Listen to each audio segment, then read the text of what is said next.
Guys, welcome back to another one of my YouTube videos. And in this YouTube video I am going to be doing random crap, so yeah.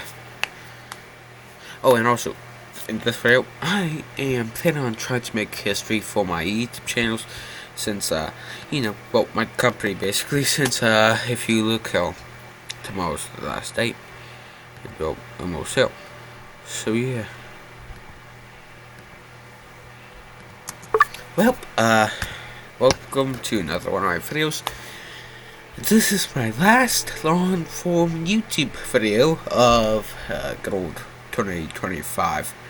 So yeah, and we made it another year basically,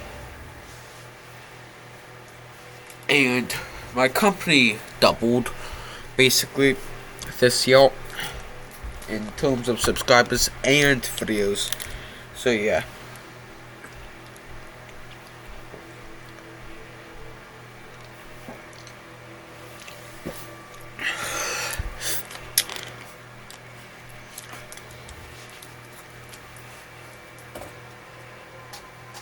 So, something for the last year, I'm going to eat this entire pack of Tic Tacs at once. I don't know why I do this stuff. At least it's the 50 Tic Tac one. Tic Tac pack. Not the 100.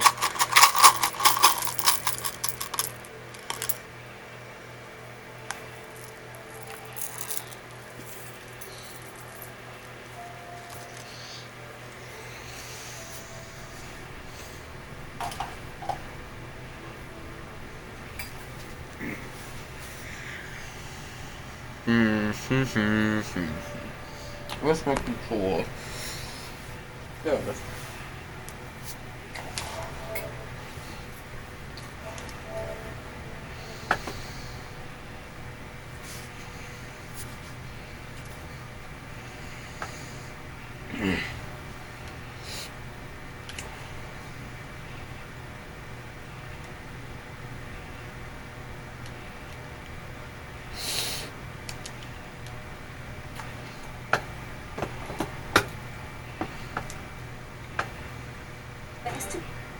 I'm gonna just in order.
Good morning and welcome back to NASA's Kennedy Space Center. We're live over Launch Pad 39A this morning, where Crew 11 is getting another shot at launching to the International Space Station. Yesterday, weather stood in the way, but today, we're back. Astronaut Nick Hague is back. We are in position for an 11:43 a.m. Eastern launch. Let's go.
Welcome to this planet's premier spaceport.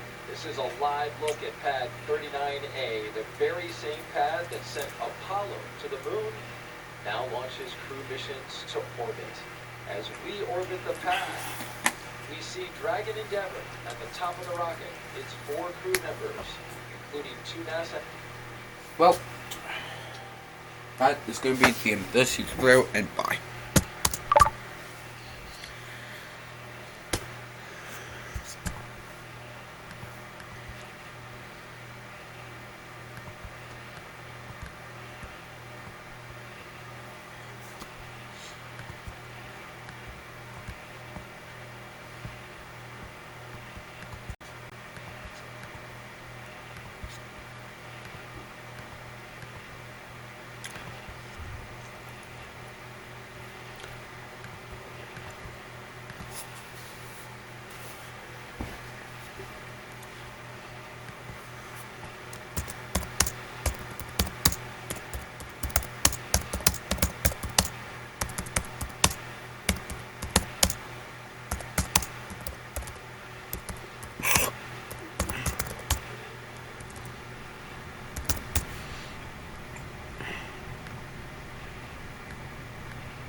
Astronauts are ready to ride a Falcon 9 rocket to the space station. I'm NASA's Daryl Nail, and you're watching our live Crew 11 launch coverage. Joining me again for our second launch attempt is NASA astronaut and Space Force Brigadier General Nick Hague.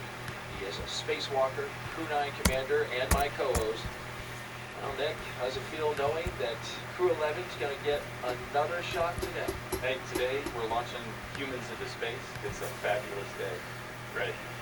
Absolutely. And we are also listening to the loops, and we will pause when we hear those operational loops come over our audio channels here.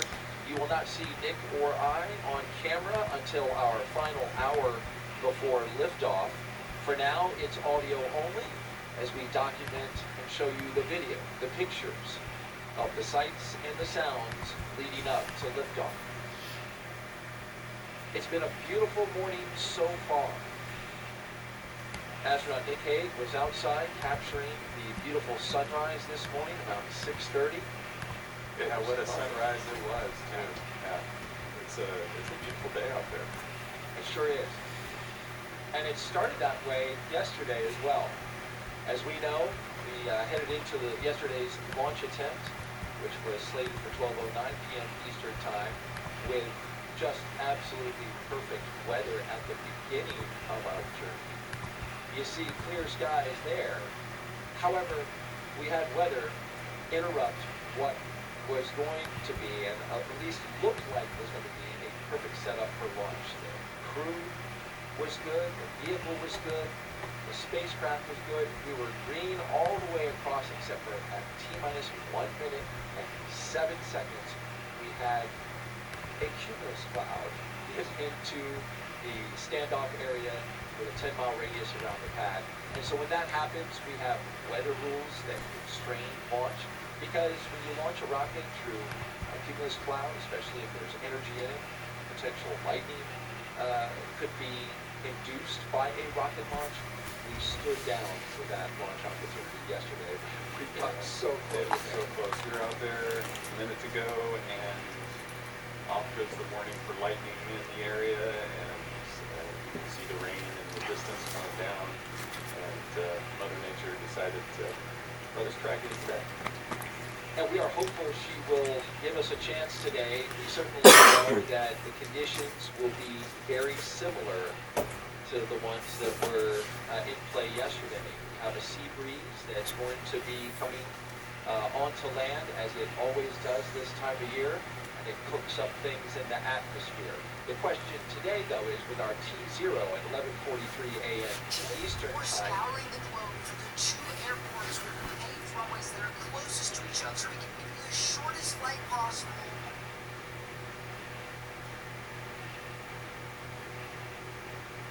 We give you the shortest flight. Today we're scouring the globe for the two airports with the paved runways that are closest to each other. Today we're scouring the globe. Be the shortest.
Today we're scouring the globe for the 2 airports with paved runways that are closest to each other so we can do the shortest flight possible on paved runways. After mulling over the flight sim map for quite a long time, my good friend Elijah, who's also an aviation YouTuber, sent me a message because he found these 2 airports, both with paved runways in Turkey that are only 3,000 feet apart or about 1 kilometer. So without further ado, let's do the world's shortest flight from airports that both have paved runways. So here we are. I'll put the ICAO codes on screen for you guys if you'd like to replicate this. And since both of these runways are long enough for airliners, I figured we'd do it in the 747. And as always, if you have any other ideas for airports that are close together, like the closest international airports, military airports, whatever you can think of, let me know in the comments. And just like that, we're already here.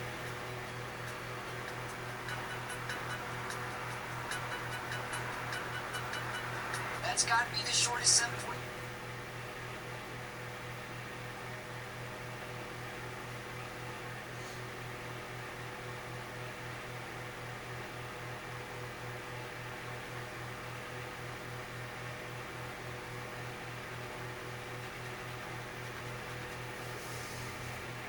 We're just a little bit earlier, 22 minutes earlier than yesterday's T0 due to orbital mechanics. So hopefully, you know, if the same setup happens as it did yesterday with the weather, we would launch today because that cumulus cloud would not be around. Absolutely. It is, I'm an optimist. You are. We're going. Astronauts have to be optimists. They really do, right? And as we look on our screen, we are seeing the astronauts that are flying today, and that is Commander Zena Cardman. Her crew made their way into the suit-up room, as they did yesterday. Once again, getting suited up, the gloves, the suit, the helmet, the boots. This is a time to make sure that everything is ready. Yep. This is, you start the day, you hop in your suit. This is the first check of a couple different checks you're going to do of the suit. Just making sure that, if you ever needed this to hold pressure in the event of an emergency during launch or landing, that it's going to work for you. And so, sitting in a suit there, you've got the suit techs strapping her in and flipping her out, and pretty soon she's going to close her visor and it'll take her to pressure. Let's learn a little bit more about Zena as she prepares for her space flight today. Zena Cardman. Arrive in the White Room on schedule. On schedule today, out there at the launch pad. That's what that call is for. This is the advance team that gets everything ready at the pad, so that's great news, running on time. Zena Cardman, she is commanding Crew 11. She was born in Urbana, Illinois, but calls Williamsburg, Virginia, her hometown. She's a scientist at heart with degrees in biology and marine science from the University of North Carolina in Chapel Hill. Before joining NASA, Zena did field work in some of the most extreme environments on Earth, including Antarctica, the Canadian High Arctic, and volcanic terrain in Idaho and Hawaii. She gives us a big thumbs up and a big A-OK sign. She was selected as part of NASA's 2017 astronaut class known as the Turtles. Zena was originally assigned to Crew 9, the mission that Nick Hague flew on, my co-host, but was later reassigned to command Crew 11 to support changes in station operations. And when she's not training for spaceflight, she enjoys rock climbing, writing poetry. She's an artist, can draw amazingly. We'll talk about more about that later. She's also a power lifter. Yeah, what can't she do? That's the question. And she is, we've had astronauts like her before in the past launches, doesn't come from a test pilot background or even a military pilot. Yeah, you point that out. That's unique. She is crew, the only one that doesn't have the military aviation background. She is a civilian scientist and quite capable by everything that you listed out. Fascinating that she is leading these military pilots in this endeavor. Yeah, absolutely. Shows that leadership comes in all forms. Absolutely. Next up, our Crew 11 pilot. Speaking of military pilots, NASA astronaut Michael Fink, who's a Pennsylvania native and a veteran of 3 previous space flights, spending more than a year of his life in orbit. He first flew to space in 2004 as a flight engineer on Expedition 9. Then returned in 2009 to command Expedition 18, where he helped prep the station for future six-person crews. In 2011, he took part in the second to last, penultimate flight of the Space Shuttle Endeavour STS-134. But it was the final flight of Endeavour itself, logging 3 more space logs along the way. Biggs also been a key player in NASA's commercial crew efforts, supporting development of the Boeing Starliner. He served as a backup pilot for a crew flight test, helping shape Starliner's avionics and software from the ground up. He also co-hosted a launch broadcast, so we all got to know him really well during his time serving as a co-host. Outside of spaceflight, he's a passionate learner into geology, astronomy, reading, and languages, and he's conversant in both Japanese and Russian, a skill that comes in handy on the International Space Station. He's also a kind of a favorite of the commercial crew program because they worked with him so much in the lead up to putting Dragon and Starliner on that path to becoming vehicles that travel to the space station. Yeah, absolutely. He has been at the heart of the development of commercial crew programs, capabilities over the last decade. His heart and soul is in this program, and his fingerprints are all over it, and it's exciting to see him take one of those for a ride. It's been 14 years, a long time waiting for him since his last flight, but he's hung in there. Yeah, he more than hung in there. He's been hard at work, so this is going to be a great day. Our mission specialist for Crew 11, our first one, is Kimiya Yui. There he is, representing the Japan Aerospace Exploration Agency, or JAXA, a former test pilot and Air Force officer. Yui graduated from Japan's National Defense Academy in 1992 and rose to the rank of Lieutenant Colonel in the Japanese Air Self-Defense Force. He was selected as a JAXA astronaut in 2009 and made his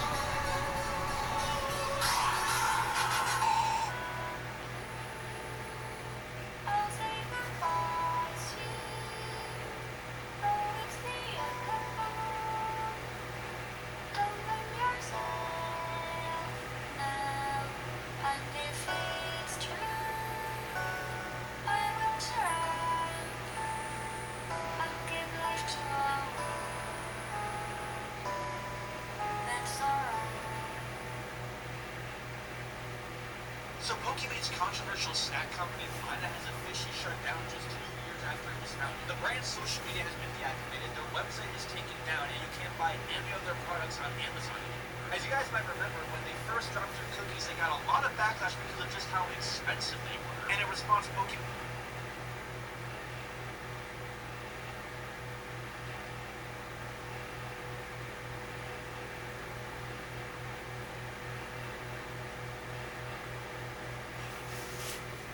first trip to space in 2015, spending 142 days aboard the International Space Station as part of Expeditions 44 and 45. During that mission, he made history as the first Japanese astronaut to capture JAXA's H-2 transfer vehicle, a crucial piece of cargo hardware. He also helped build out a new experimental module inside Kibo, Japan's laboratory on the station, and carried out 21 experiments on behalf of JAXA. In 2016, Yui was named chief of JAXA's astronaut group, and today he is on his way back to space. Mike Fink calls him the wise one. Well, you can see why, or his experiences show that he has that wisdom that he brings to the job, but he also has a good sense of humor and a great personality. So Kimiya is an amazing guy and fun to always work with when you get the chance. Rounding out our crew, mission specialist Oleg Platonov, flying to space for the very first time. There he is. He's a cosmonaut with Roscosmos, Russia's space agency, and a graduate of the Krasnodar Higher Military Aviation School of Pilots. That's where he earned a degree in engineering and the rank of lieutenant. Platonov completed his cosmonaut training in 2018 and was certified as a test cosmonaut that same year.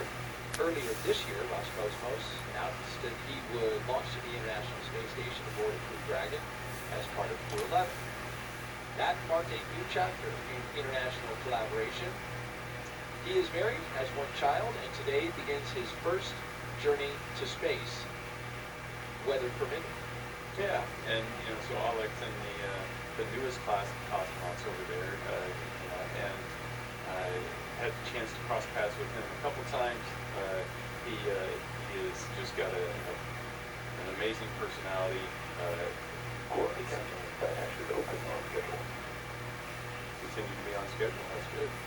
And he's got a great sense of humor. He loves to crack jokes, and is just a really great guy. Mike Tate says he's funnier than he is, than himself. Mike's a funny guy, so that's a pretty high bar. And he knows it, apparently. Well, if you're watching right now, we would love for you to be part of the show. And so just send us a note, send Nick a question. We'll be looking at those throughout today's broadcast. Just send it to us via our media platforms on X, Facebook, YouTube, or Twitch, and use the hashtag AskNASA. We'll be answering those questions live as we count down the launch, so don't be shy. Jump into that conversation. Nick wants to hear from you. We want to get your questions answered. Yeah, absolutely. I think we only got to like 4 questions yesterday. I'd like to get to 10 times more. 10 times? Okay, maybe double. If we can squeeze in double, that'd be awesome. Okay. Challenge to the broadcasting.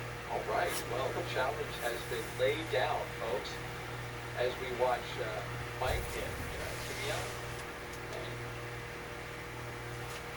How are there still updates on this guy? The Diddy situation is getting desperate. Diddy took a shot at a Christmas miracle by requesting immediate release from prison because he said the judge was acting as the 13th juror. Diddy is claiming that the judge unjustly took evidence and used it when deciding on his sentence. Does he have a real case for this? Probably not. They are calling it a Hail Mary after. So there's this account on Instagram called Project 1356, and for the past 1,354 days, they've been posting this mysterious countdown. Nobody knows what's going to happen. They've accumulated over 3 million followers since, and I personally remember finding this account when it was on like day 600. I honestly cannot wait to see what could possibly be at the end of this countdown, but unfortunately, I wouldn't be surprised if it's something really boring, like a Rickroll, or even worse, a crypto scam. I guess we'll find out in less than 2 days. But there's this account on Instagram called Project 1356, and for the past 1,000... iPhones still don't have a universal back button. I've been sat here for an hour on this Android, trying to find a problem with the back button, trying to figure out a reason why we don't really need the back button. But sadly, the back button is actually really useful. God damn it. Now, the swiping gestures we have on iPhone is pretty good. You kind of just swipe from where it came from. But unfortunately, some apps don't support the swiping gestures. On Android, One of my favorite stories of 2025 is how the UN realized that absolutely nobody cares about anything that they do. The United Nations makes up over 190 countries in the world, and they release reports all the time. The United Nations produces tens of thousands of different documents annually that are all publicly released for people to read, although of course they're not all publicly pushed to be read, as many of them are unnecessary for the public to read. But the numbers are even funnier than you might think, because 20% of the reports that the United Nations releases to the public get less than 1,000 downloads. That means that 20% of the public reports released by the United Nations only get read by maybe 5 people from each country. But I find it hilarious that we have this massive organization that takes 200 countries from our planet with humans on it. This is...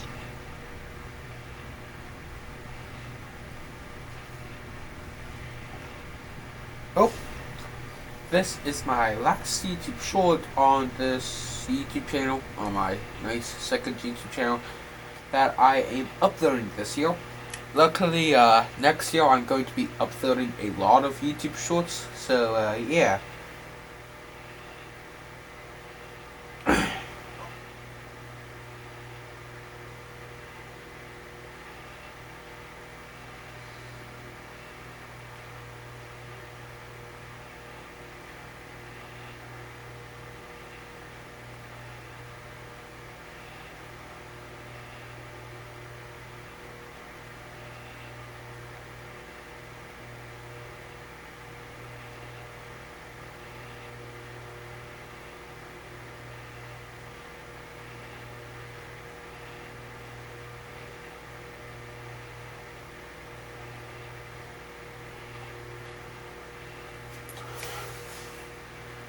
Pasadena.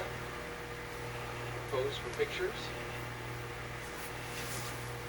The location we're at is the astronaut crew quarters. This is the suit-up room inside the operations and checkout facility. This is about a 20-minute drive from the launch pad. And this is where the team gets ready.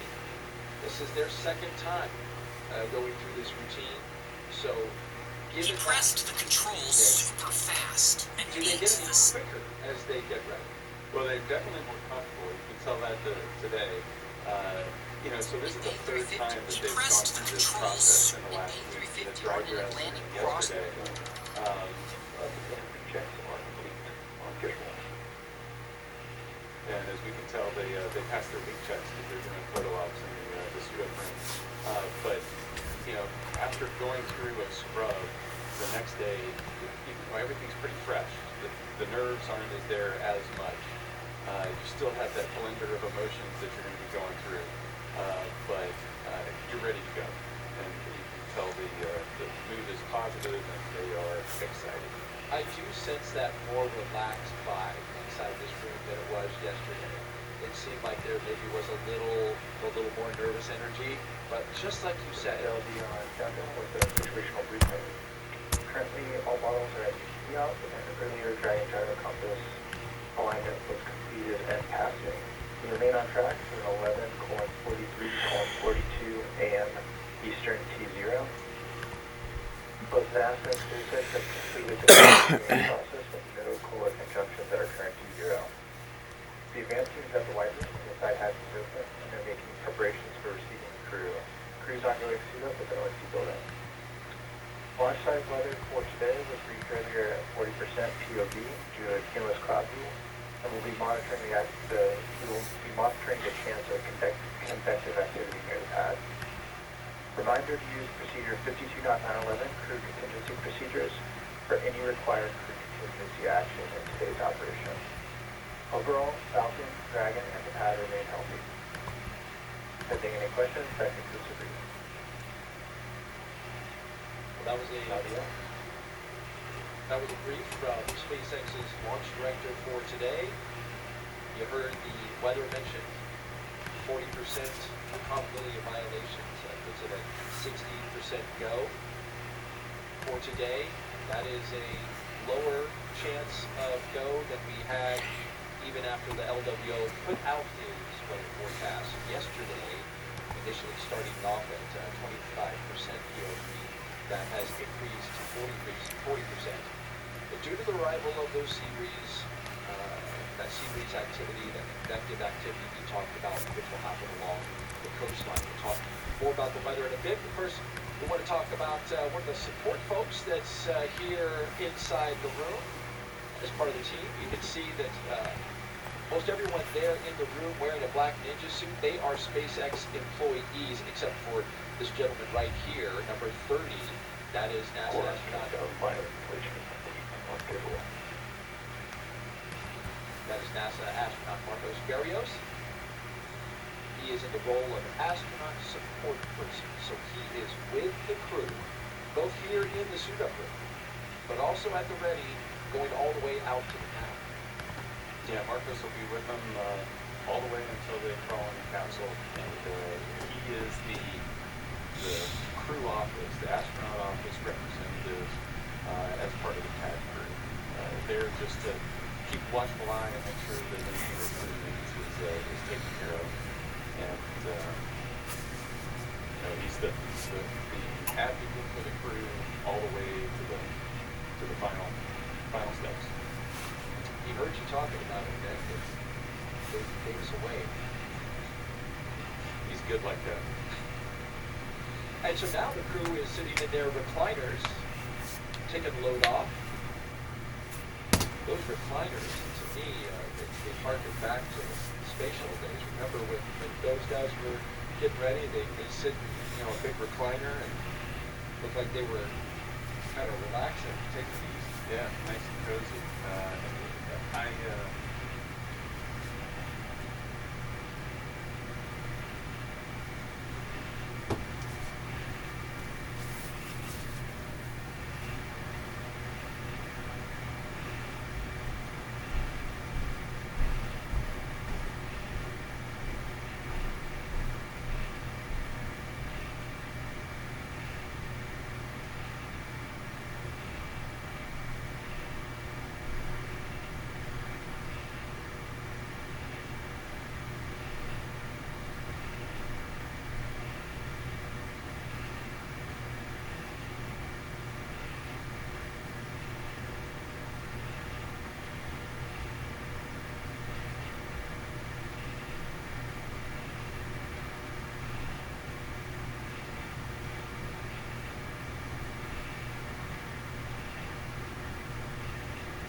don't know. Maybe I'd be standing up if I was going to be strapped into a chair for the next 3 hours.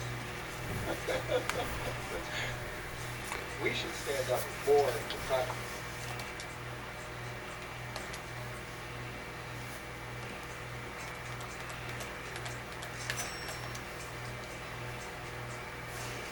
Yeah. I don't know. Maybe I'd be standing up if I was going to be strapped into a chair for the next 3 hours. We should stand up more from time to time since we were strapped in these chairs for 6 hours yesterday. Yeah, it's good to stretch the legs. You can see the chief of the office, Joe Kaba there, providing some last words of wisdom, I'm sure. I'd asked you about the exit doors there inside crew quarters. And so, in order to meet Nick's goal of social, we're going to jump right into it. You mentioned earlier, we want you to be a part of today's launch coverage, so we're taking questions. And the first one we have is from Andy Gonzalez, who asks, what did the astronauts eat this morning, Nicholas? Yeah, that is a great question, and it's very dependent on the particular astronaut. I actually don't know exactly what this crew ate this morning, but I can tell you that it tends to be a fairly light meal, something that's pretty hearty and it's going to stick with you, typically high in protein, just because that fills you up and gives you kind of the longer blast of energy that you're going to need. Because the next time they're going to be able to eat isn't for another 6 to 7 hours. They've suited up here. This takes some time. They're going to go out and strap into the rocket, and it's going to be several hours before they launch. And then after they launch, from liftoff, maybe 45 minutes after liftoff, until they get out of their suits and have an opportunity to eat. So it's a good 6 to 7 hours that you're going to go before your next meal. So they want something that's going to stick to the bones. And you had heard what they ate a couple nights before. Yeah, we get this opportunity to select, our favorite meal, if you will, and the crew, 3 of them had steak as their penultimate dinner, and one of them had ramen and a corn dog. I'll leave it to the audience to try to figure out which one's which.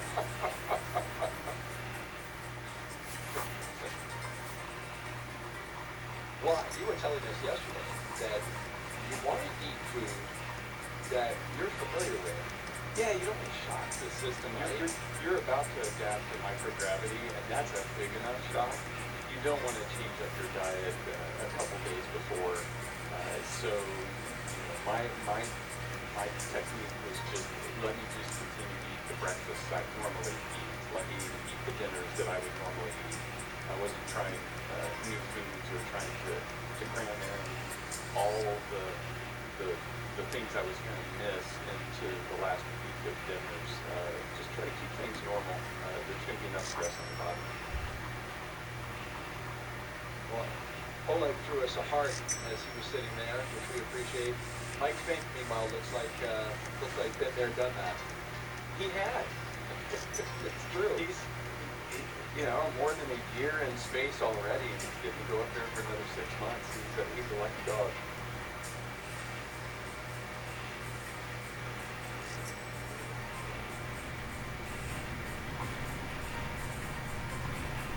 In preparation for the mission, this crew, of course, like all crews, didn't see their mission patches that we're looking at right now. Going all the way back to Demo 2. Look at that. Demo 2, Crew 1, 2, 3.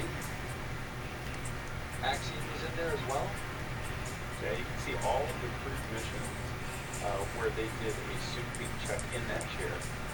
And so each of the 4 chairs has a slightly different version. You see that you don't see a Crew 9 on there. Alex and I only used 2 of the 4 chairs. So we only zapped the 2 chairs that we were in. But all along the way, little places where you leave your mark of, we were one of the missions, one of the many missions, and definitely not the last mission to come to this facility, whether that's signing the wall in there just outside the crew quarters, suit up room, or putting patches there on the suit leak, chairs, or even signing the white wall. Leave your marks along the way. And they left those marks yesterday during the launch attempt in many places, including on the wall inside the White Room. Won't have to do it today. But yesterday also essentially served as yet another dress rehearsal. One that, if you count it with the training, would be a substantial amount of preparation for today's launch. Let's look back a little bit at some of their training and talk us through what we're seeing here with Crew 11's preparation. Yeah, some of the launch training, a lot of our training is stuff that, what do you do when things go wrong? So this is an example of some of the search and rescue training that the crews will go through, learning how to use their survival rings. Yeah, their water rings, their survival equipment, how to get into their rafts, how to call for help with the search and rescue forces from the Department of Defense, Det 3 that's going to come out there and rescue them should they have to put down in a place where they weren't planned. Additionally, you've got emergency training on the inside of the space station. Obviously having the spacewalks, and then when you have a really bad day, we need to be able to provide medical care, and so how do you provide CPR in space? Not a simple thing to do when you're floating in microgravity. No, I would imagine not. It takes, Don't you have to brace your back against something in order you do, and depending on the person, you come up with different techniques. So there are straps where you can strap yourself down to the ground. Some people will just put their feet on the ceiling above the person and then just push straight up, or which is down on that person. Yeah. Whatever it takes to get it done. Whatever in that moment, whatever it takes. Right.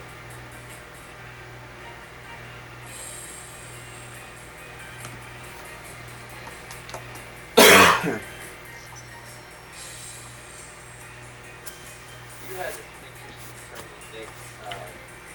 You trained to be the pilot all the way up until a few months before, and even you had to switch to commander. What was that like? It's to make that shift is a little bit challenging because we had to figure out how to, obviously Nina and I had created our own balance of activities, how we divide responsibilities, and then having to kind of rewicker that in my mind, but a huge team approach to try to figure out, when we launched this Crew 2, what exactly we needed to do differently. And so worked very closely with Zena and Stephanie Wilson and Alex and myself, as well as the entire training team out at SpaceX and also the training team at Johnson Space Center to figure out, okay, what do we need to do differently? And so it was a 2-week crash course on how to adjust everything. And it took all of us to figure that out.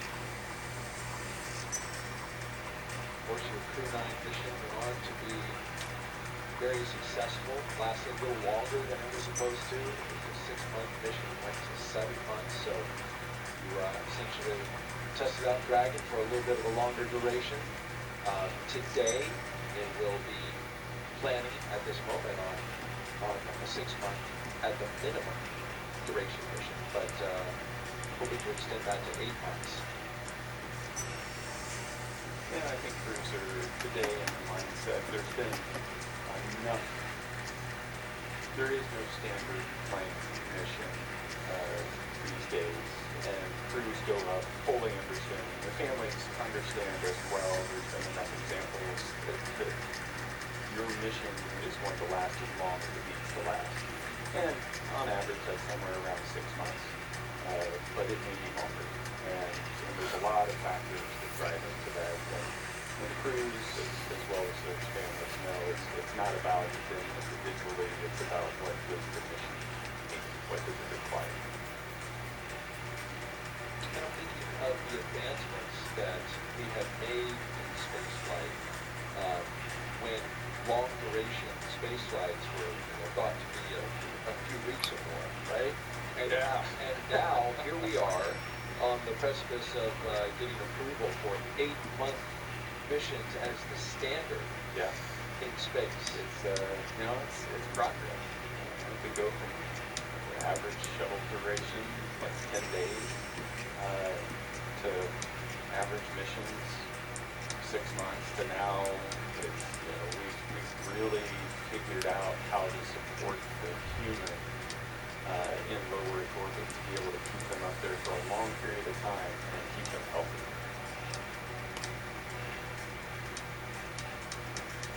Xena there getting hooked up to umbilical that provides cool air, which is nice when you're in a suit that is completely sealed all the way around, with the exception of the helmet at this moment.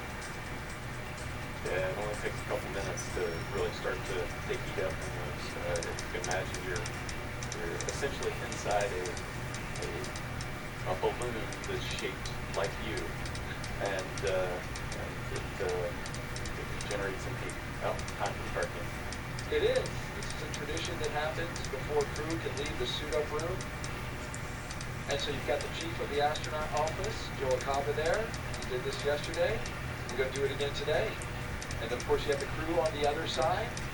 Every crew does this before they leave. The goal here is for the crew commander, which is Xena Cartman, she's third from the left for the crew members, to lose the target, lose to the commander. You want her to lose because you want to get rid of bad luck. But yesterday we saw Xena win hand after hand after hand, so we had to go, I think, 7 hands before she lost. But that's what we're waiting for, is for her to lose, right? Yeah, and see how lucky she is. Well, that looks like a low card.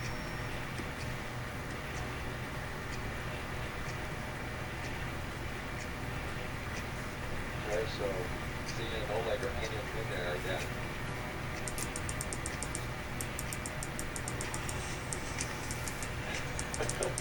Okay, so Xena lost. Her bad luck is gone.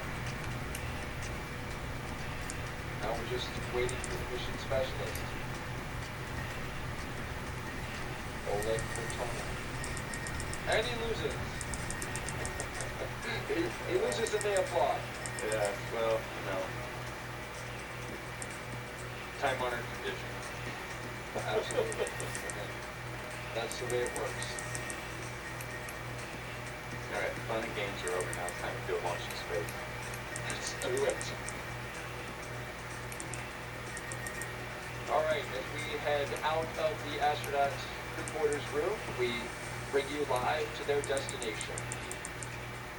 Temporary destination, at least.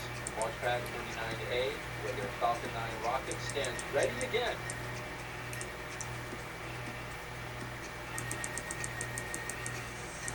For those of you who are just joining us, we do want to let you know about the expertise that we have with us. You've been listening to astronaut Nick Cave, who has been walking us through operations, walked us through the entire launch attempt yesterday. He's here for us again today. And you have a storied background, Nick. He joined the Astronaut Corps in 2013.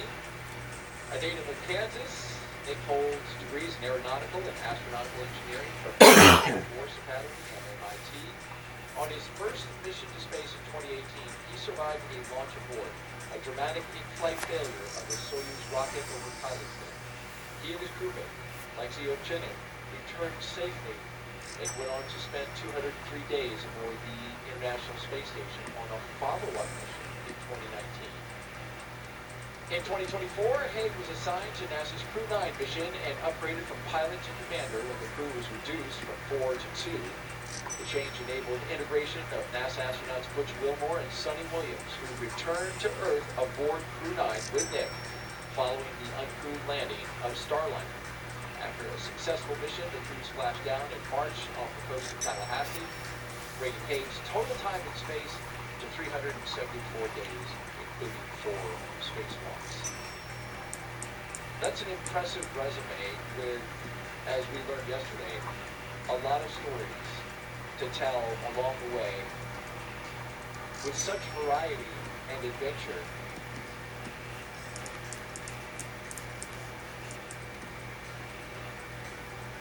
We are listening to a weather brief offline, so we're going to take a moment to listen to that.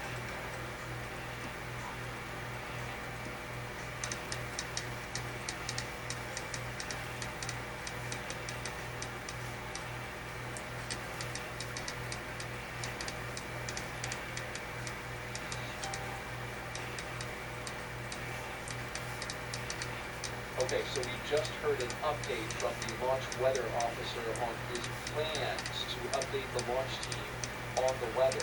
And what he told the SpaceX launch director is that they will have a weather brief at L-2 hours to assess the weather conditions today.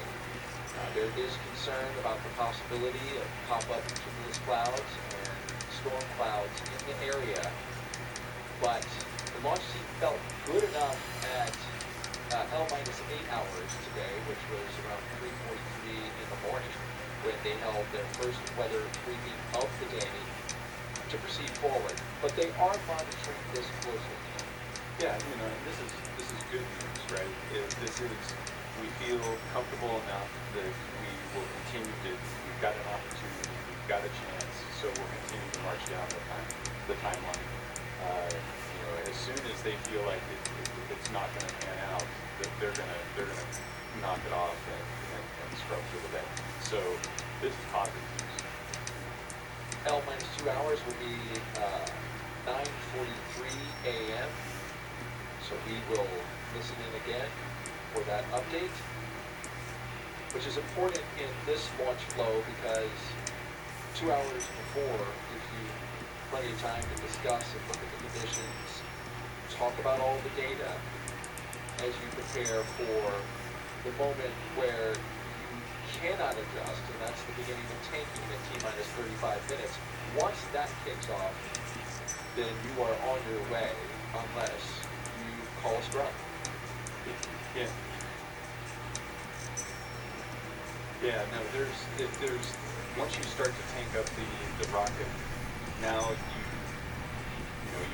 arm the launch escape system, the crew's strapped in, and now you have to undo all that. So there's negative work. So you really don't want to go past that point unless you're reasonably confident that we can get this down to T-0 lift off. You're looking now at an elevated position from our flight operations team.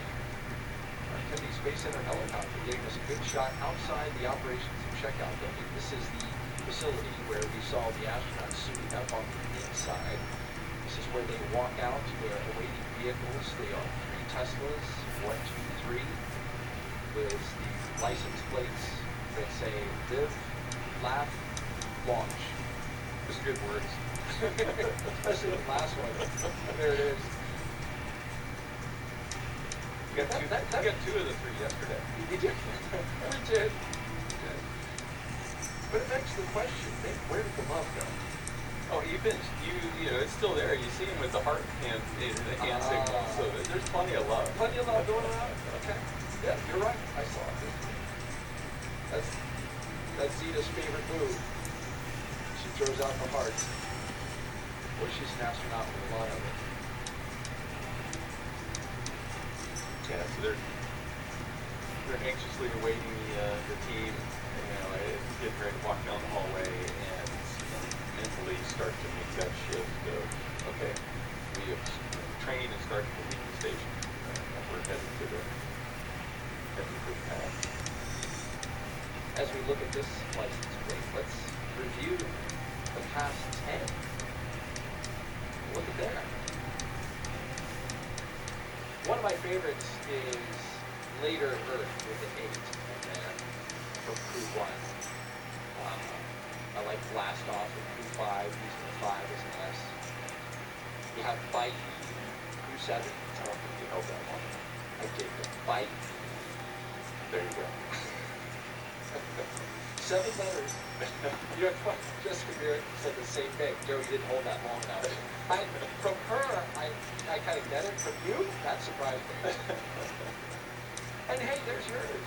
You were ready for it. Ready for it. And you had to be. Dodging a hurricane, all kinds of stuff. Your mission. Every mission you need, every crew is ready for it. it's true. There's a huge team on the ground making sure that we are. Yes. I'm gonna stand up, Nick, to kind of stretch out. You guys don't put your head on the ceiling. I know. We're not on camera, so it's not a problem. If I do, just cover me if I get attacked. I got you. Appreciate that. As we look outside, the family and friends are gathering now, as they did yesterday.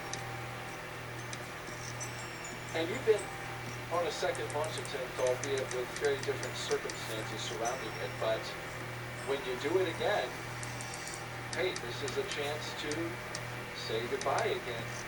Yeah, it's this weird mix of feelings because you said goodbye yesterday and now you're going to say goodbye again. But you also want to take that opportunity. This is the goodbye. And the next time you're going to see your family is months from now.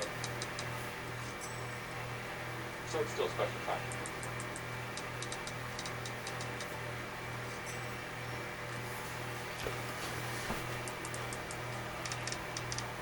We're listening into loops right now. Listen to the launch team as we look at the hallway where the astronauts will walk down.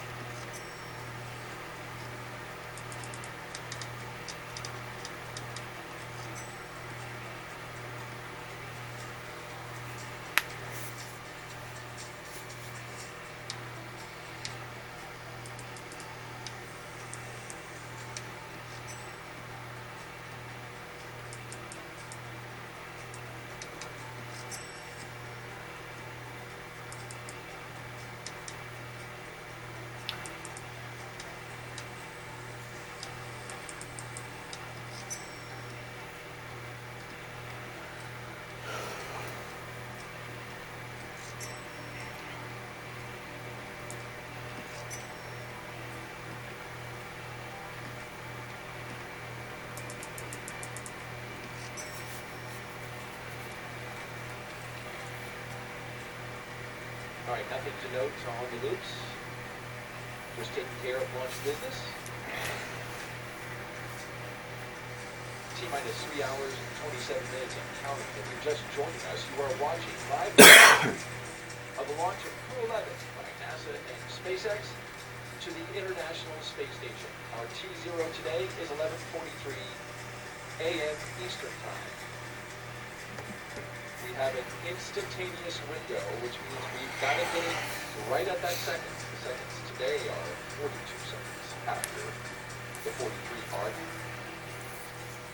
That's important because the weather at that time must be good for launch when we go. And of course, we're monitoring that as we get ready to watch the astronauts exit astronaut crew quarters where they've been for the past week, getting to their Teslas for the second time in as many days, drive out to the launch pad.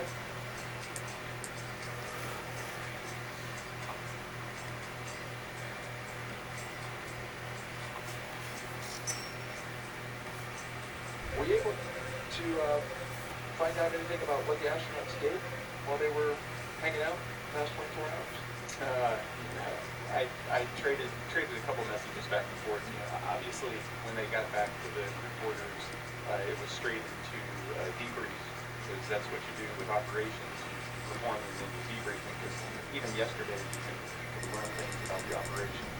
And so they got the update on the weather and what caused the scrub, and then were able to get some quiet time and get recharged, and have an opportunity to connect back with the family. Good. I really would have time to recharge yesterday after that. I tell you what, Daryl, you exhaust me.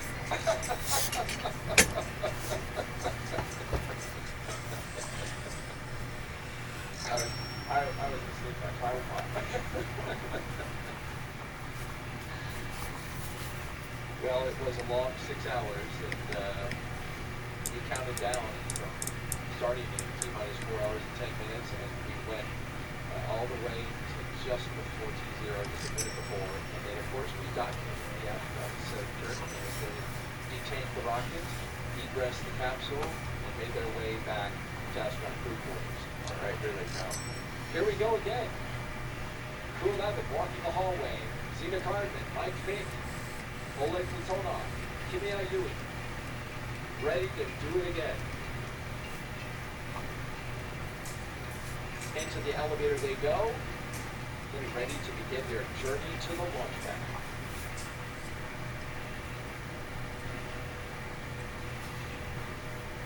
Big waves from the crew. Kibia, his wave, interrupted the elevator. And a salute from Mike Fink. Next time we see them, they will be walking out those doors. So one thing that hasn't changed today, as you can see, the energy and the excitement, it's still there. You're so right.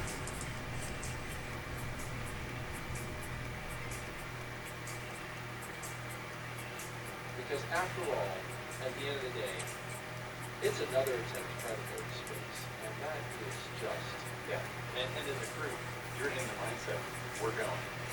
There's no question about it. And yes, the ground crew is going to make their calls and make sure that everything's safe. Just like yesterday, they can't step in and say, hey, we can't. But from a mindset perspective, the crew is going. And so they're leaning forward and ready to go. Great knowledge and insight from our astronaut co-host, Nick Hague, a Brigadier General with the Space Force, NASA astronaut. We're talking traditions and mindset. Let's talk about one of the main. Here's another one. The signing of the mission patch. Rosina Cardman, this was a couple days ago. This is a tradition where they slap yet another mission patch on the wall. This one's great though. Look at, look what he does. Zing! Off we go. Or with that, Oleg. That's Oleg. Oleg. Oleg. Yeah. The one that did that. Got some flair. Yeah, look at that. And these little things it connects you to the legacy of our human spaceflight program. And so it's very important from a crew perspective to feel connected to that and that you're one small piece of that larger picture.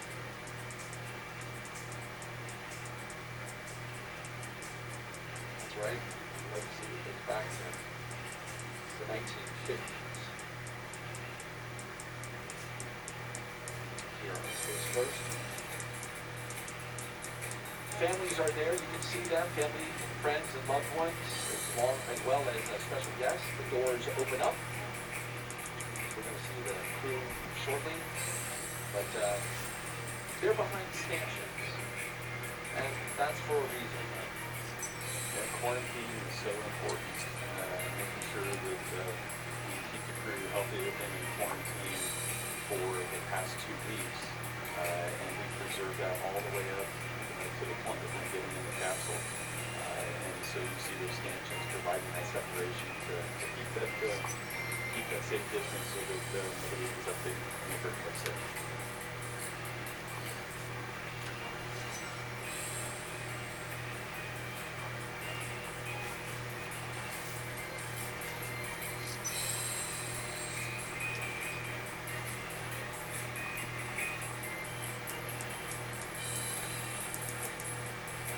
Focus on the doors now here at crew quarters. Here they come. Crew 11 walking outside for the final time before launch in hopes of starting a mission years in the making.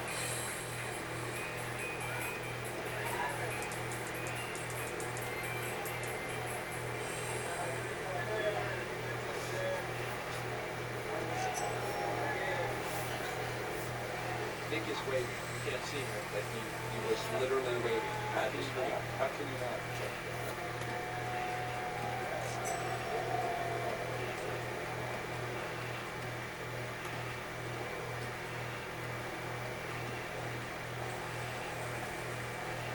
Our crew today, Commander Zena Cardman, pilot Michael Fink, JAXA astronaut Kimi Ayui, Roscosmos cosmonaut Oleg Platonov. Corrected my pronunciation yesterday. I slipped back a Or little like bit. crew walk at a visual.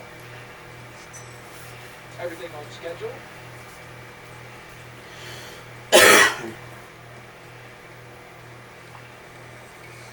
So this is the last chance to say goodbye to him, and once the crew gets in the cars, they'll be able to roll down the window and say the last few words. But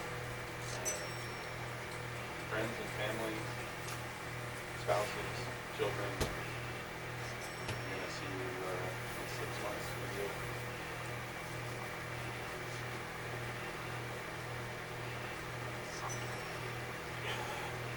Quarter countdown, and team is complete. Lift, ready for crew arrival. On schedule.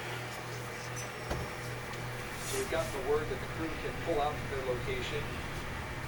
This looks like you can have even a little conversation at this point. Yeah, last little, these are the things I forgot to do at the house that I can remind you of. It's a chance to say those last few words. For me, those words always fail to fully express the emotion that you have in the moment. You're excited to go, but you're also a little sad to know that you're going to be separated from friends and family for that long. And you know what they're feeling as well, which is, family is in a different position. Yeah, they're bystanders and they get to watch this, which is definitely a different perspective than being in the seat and in the middle of the operation.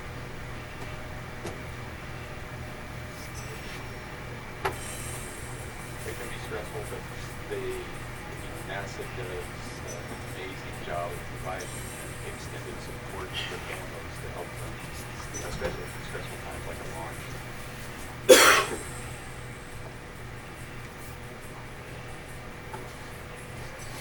There go the doors. I saw another hard sign. You should have found it.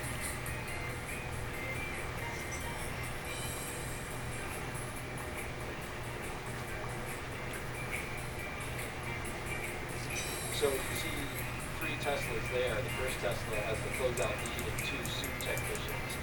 The second Tesla has the commander and pilot, along with the flight surgeon. And the third Tesla in the back that you see there has the second closeout lead and other support staff, along with 2 mission specialists.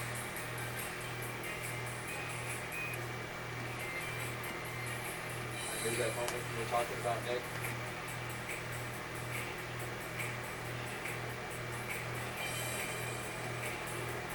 Well, it's just natural to want to lean in a little bit, isn't it? It is. To quarantine, the window's down, you want to just reach through and give them a hug, and you can't.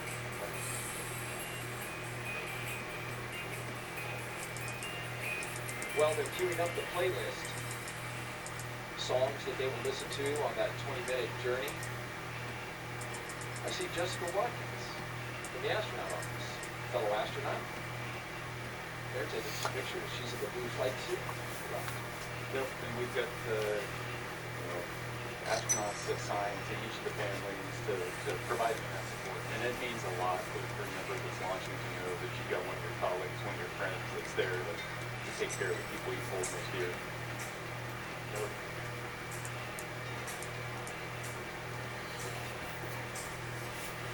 Clear scenic in the last wave with the window down.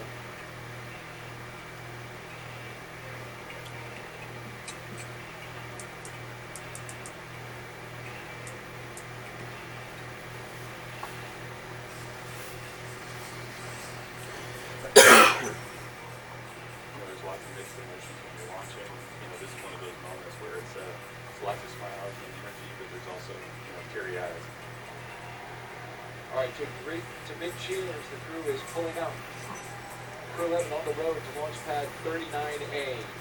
Let's take a moment now to hear in their own words from each of the crew members, and we begin with the commander, Zena Cardman, as she shares her path from field science to spaceflight.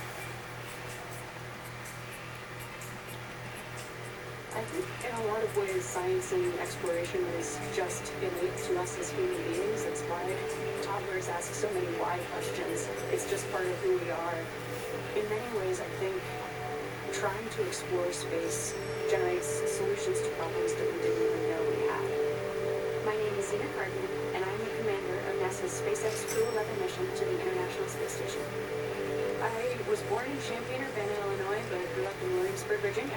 I grew up almost like an only child. I have two older brothers, but the younger of the two actually went off to college when I was 5 years old. And so I learned to play in my backyard a lot, play with friends, use my imagination, and explore the natural world around me. I studied biology as an undergraduate student. This is largely because I had a really excellent physical biology teacher who inspired me to pursue research on my own even as a high school student. But while I was at college, I also got to know microbiology, I got to know geosciences and chemistry.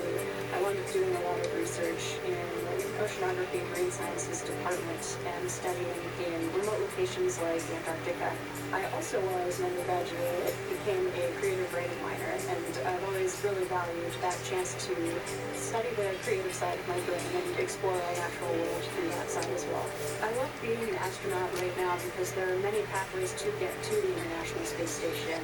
We spend long duration periods, so many months long, living and working on board that space station, and it's really focused on research. A lot of that research is on our home planet, and a lot of that research is on us as human subjects. I'm very excited to be actually a test subject for a lot of the medical research that we're doing on board the ISS. I've signed up for a very large, all-encompassing medical study called CYPHER, and this, I think, is going to be critical as we start thinking about going for longer durations and farther places like the moon and Mars.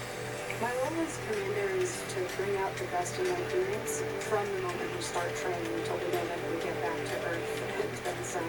And so I'm always thinking about that larger mission overview and how my crewmates are doing and what we can do for each other.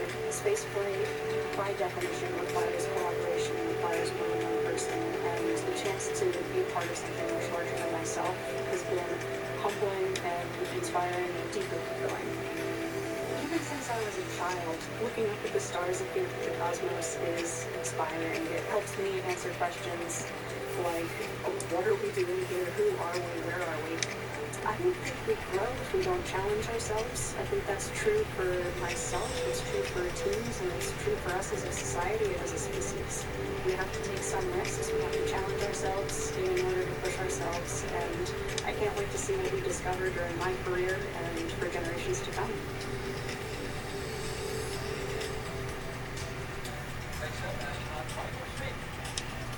Next up, astronaut Michael Fink, a veteran of 3 missions and 4 spacewalks, as he reflects on what keeps him coming back to space.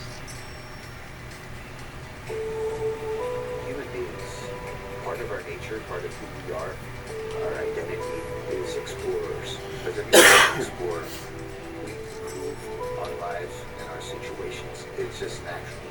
My name is Mike Fink, and I'm the pilot for NASA's SpaceX Crew 11 mission to the International Space Station.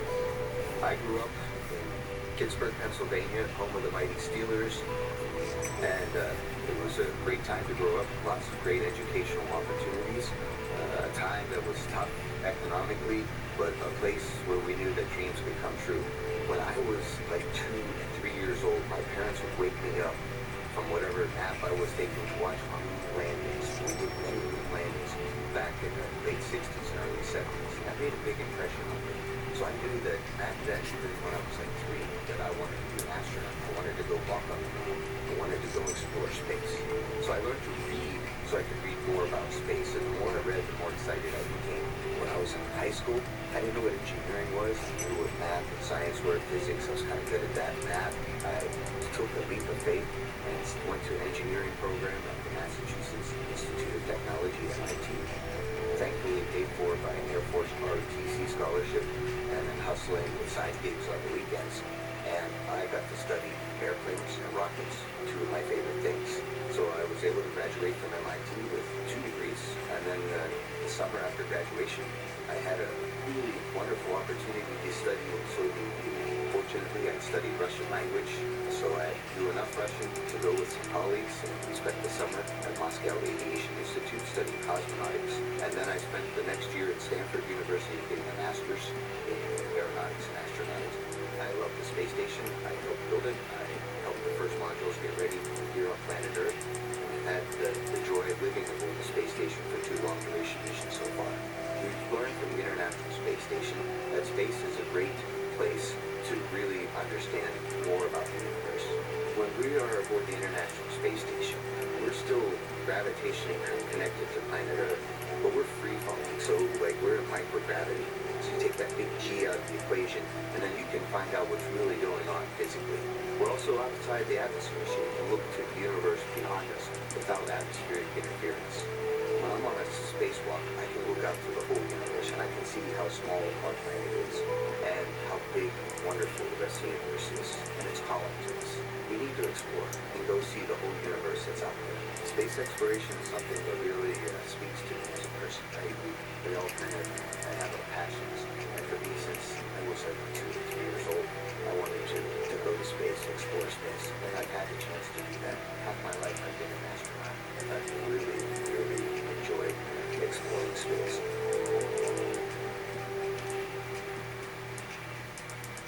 Great words from Spanky, his call sign, for Mike Fink. And as we follow the 3 vehicles with security escort, we reveal a beautiful view of the vehicle assembly building. Iconic here at the Kennedy Space Center, where work is underway to stack the rocket inside. Stacking the rocket in the spacecraft for Artemis II, NASA's first crewed mission to the moon in more than 50 years.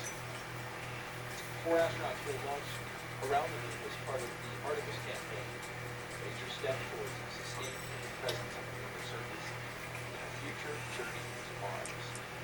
Zipping by, 4 astronauts go into low Earth orbit,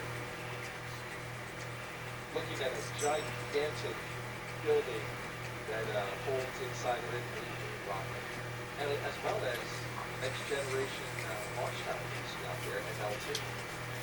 All right, let's hear now from JAXA astronaut Kimiya Yui on returning to station, representing Japan, and what this mission means to them. I think people and humankind has a desire to explore and also expand our area of activities. Space is a great place to explore because Earth is so small. We still have unknown places, but Earth is generally speaking so small compared with space. My name is Kimiya Yui. I'm a mission specialist for NASA's SpaceX Crew 11 mission to the International Space Station. I was born in very, very small village in Nagano Prefecture. So up there, I was able to see very, very beautiful stars in the night sky. When I was a little boy, I did study. I love stars. I really want to know everything about our universe, and I want to go everywhere as long as I live. When I was already like 10 years old, I already wanted to become an astronaut or astronaut. I graduated from the National Defense Academy, and after that I went to Japanese Air Force, Japan Air Space Force, then become a fighter pilot, then test pilot, and then became an astronaut. We do science in space because we have constant microgravity in the ISS. We cannot achieve that condition on the Earth. Space station actually contributing our knowledge, and also we can produce new materials or medicines in order to make our future bright. Going to Moon or Mars is very difficult, so we need to test our materials, and ISS is a great test bed. So Crew 11, we are going to have a lot of experiments on ISS, and JAXA especially, we are going to have a new cargo vehicle, HTV-X. The vehicle itself is a little bit lighter, so we can carry more stuff to the ISS. 10 years ago, I went to space for the first time. It takes a lot, and for astronauts, it became much more convenient to live. For example, we didn't have a good place for cooking. Now we have a gallery. I was able to see a lot of stars and also beautiful Earth or Moon. This mission inspired me, and I really want to have that actual inspiration to other people on the ground. ISS is one of the best examples to have a dream and work together and make the dream come true. So if you see ISS in the night sky, please think about your dream, about how to make your dream come true.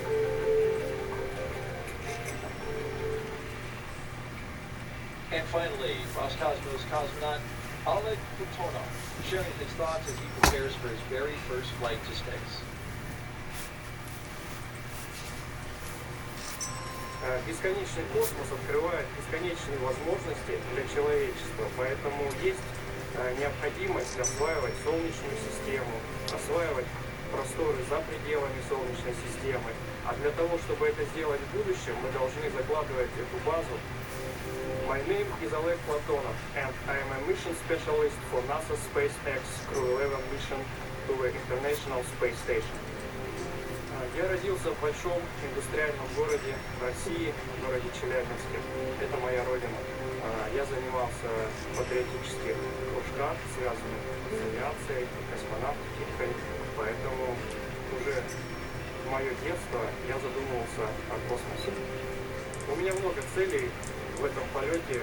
Прежде всего, я хочу полететь на мощной огромной ракете в космос, долететь до Международной космической станции, сесть возле большого иллюминатора на станции, посмотреть на нашу красавицу Землю, и это будет вдохновлять меня работать все лучше и лучше. Мы можем получать новые данные о нашей Земле, о Солнечной системе, о космических лучах, о нашей Вселенной, о жизни микроорганизмов в космосе, о здоровье человека, о получении новых лекарств, о путях улучшения конструктивных материалов, как внутренняя потребность человека исследовать все, что находится вокруг него. Хочется узнать все новое, новое и новое, расширяя горизонты своего знания, что границы открыты, что мы можем летать в космос, что мы можем лететь дальше, все дальше и дальше, за пределы нашей Земли, за пределы Солнечной системы. И это будет вдохновлять уже не только нас, но и предыдущие, не предыдущие, а да, следующие поколения.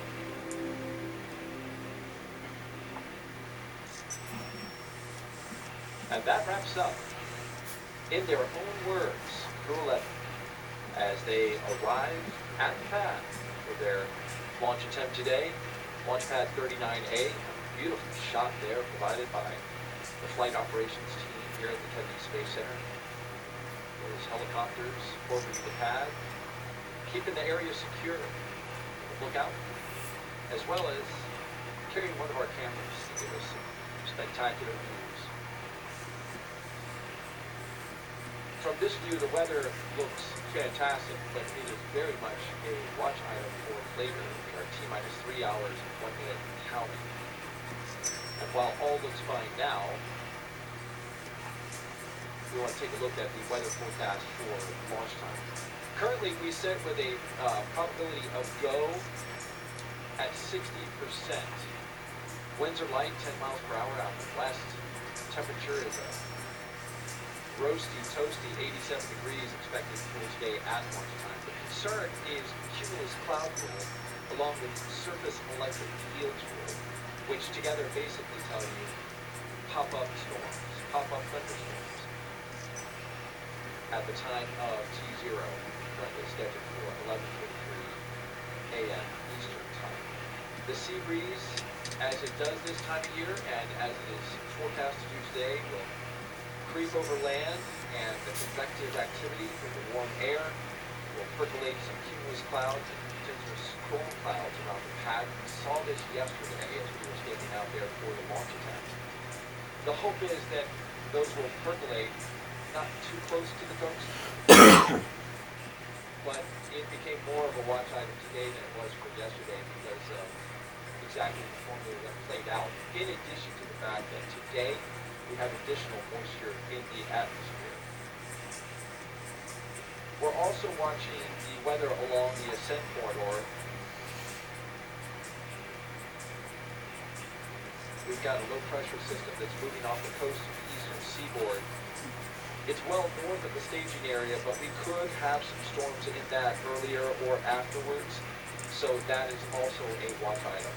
This, of course, is an area where if Dragon were to need to abort off the rocket and splash down, they want to have good conditions weather-wise in order to land in the ocean.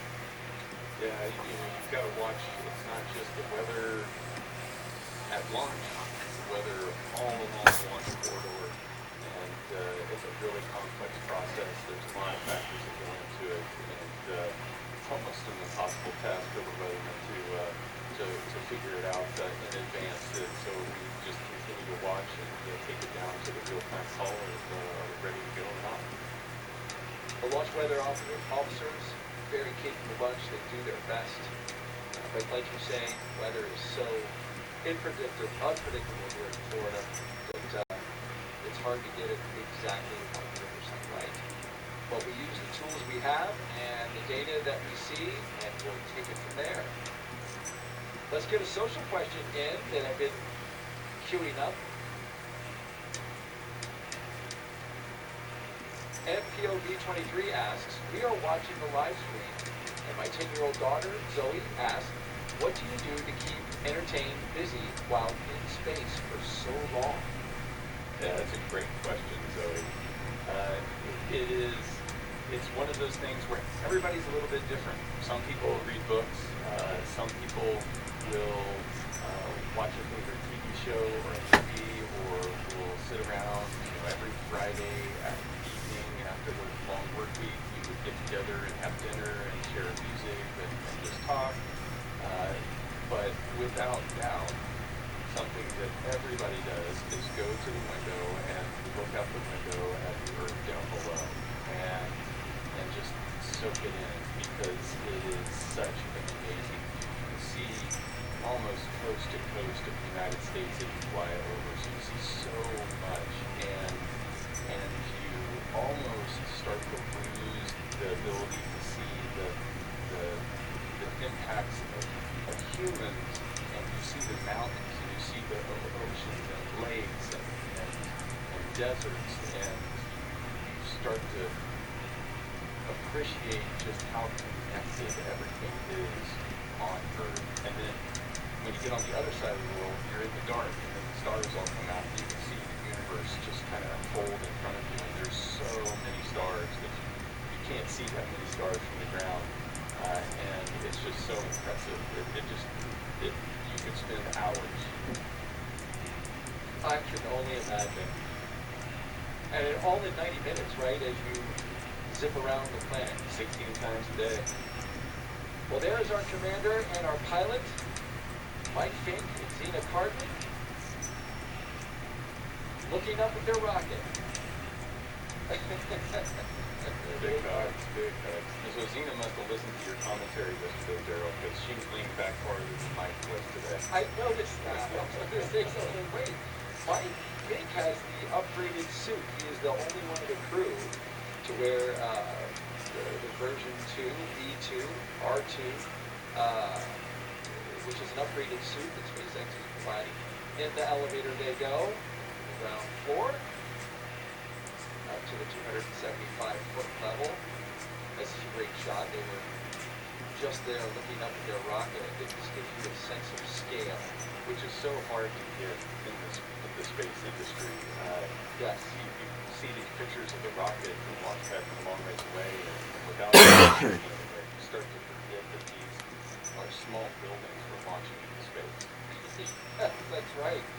That was a great shot to lay that imagery out, right? We saw them close up in the elevators, and then we widened out to the rocket. It really gives you a sense of scale. Great work by the production team there. All right, they get to the elevator. They have one more set of stairs to climb before they get up to the crew access arm.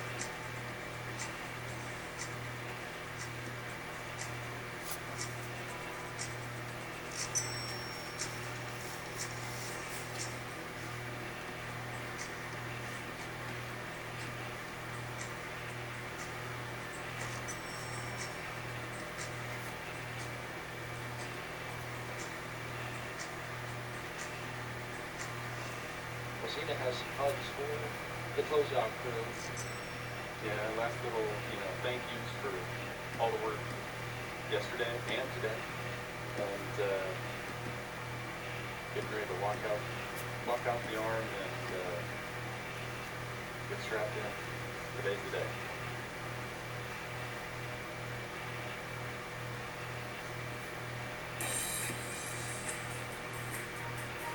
A nice gaze out across the spaceport.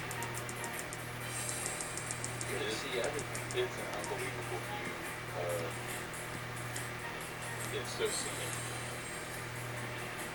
And here comes Mike and Zena. Hearts and thumbs up. With big waves, getting ready to get inside Dragon Endeavour.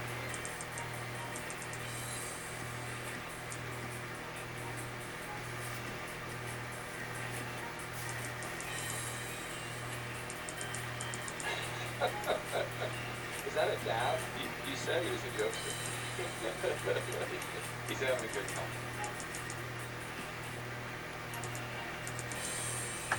So, put a hand where they signed the default.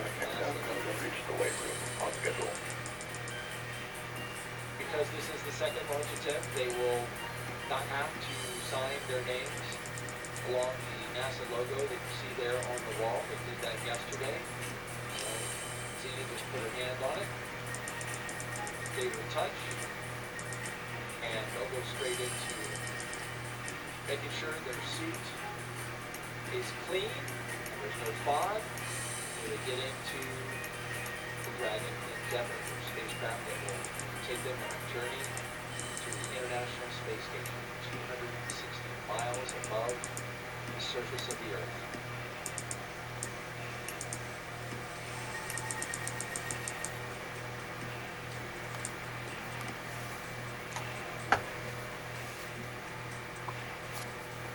Talk about Mike's spacesuit. This is D2, version 2, but we'll call it R2. His is different than the one Zena is wearing. As we split screen to catch the mission specialist doing their poses, looking up. It's striking a pose. They're choreographed. They get higher marks. That's fancy. You're listening to our opposing judge, General Nick Hague, an astronaut here at NASA, also a brigadier general of the U.S. Space Force. In goes the commander, and now we await the pilot. But his suit is different as he pulls up the front of it. It is more configurable. You can adjust the sizing on it much better than you can the first version. This one has zippers that zip around the circumference of the individual rather than a long zipper that goes along the inside. With that one, that you suited up in, Nick, you get into it kind of like you would a onesie, but this one, you get into it the way we got into our clothes today. You're wearing a flight suit, I'm not, but get into your pants, put on your shirt, and then zip around. And just like your luggage, which has that zipper to expand it when you bought too many tourist stuff on your trip, you can unzip it to expand or zip it to shrink it, which gives them greater flexibility with the suits. You can fit them on more people and have to make fewer custom suits for the astronauts. Yeah, a suit fit can be a really finicky thing, and there's a lot of effort that has been spent with the first version of the suit, trying to make sure that every crew member gets a suit that fits. With this new one, there's a lot more adaptability and a little bit more forgiveness in the suit. It's one of those things that's really important. Normally these suits are never pressurized except during leak checks, but in the event of an emergency, they may need to pressurize, and if they don't pressurize in the right shape, it can lead to injury of the crew members.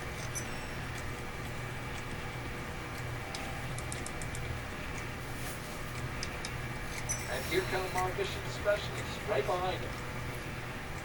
Oleg and Kiviak. Flashing signs of crew 11 with their two fingers extended upwards. Nate, ready to go.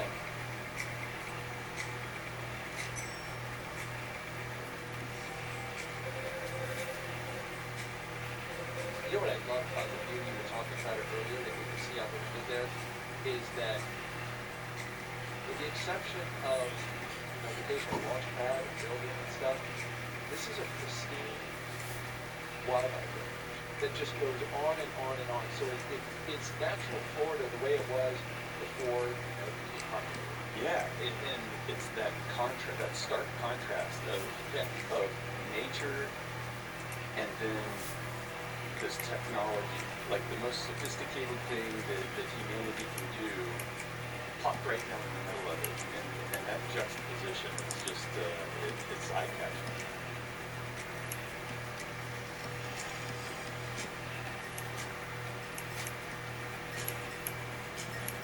Get comfortable, Mike. You're going to be here a while.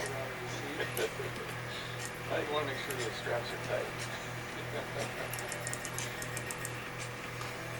As you can see, Sue, the kayak crew strapping them inside, and also outside.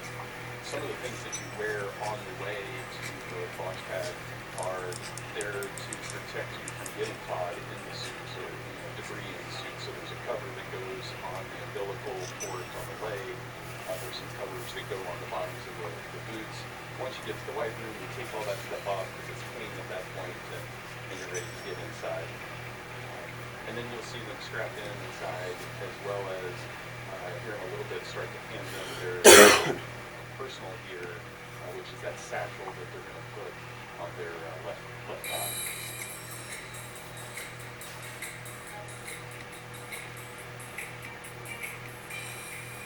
If you joined us recently, you're watching NASA, SpaceX's coverage of the launch of Crew 11 to the International Space Station. T0 set for 11:43 a.m. Eastern Time. We are counting down currently T-minus 2 hours and 47 minutes. We have the commander and the pilot seated in their positions. And we just saw the two mission specialists go into capsule and they are getting into their seats.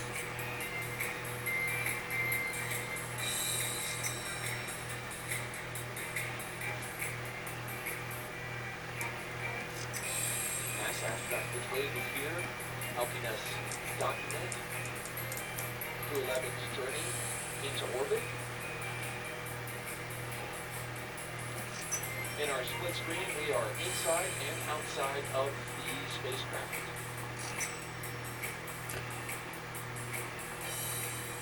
We're also taking your questions, so please send them in.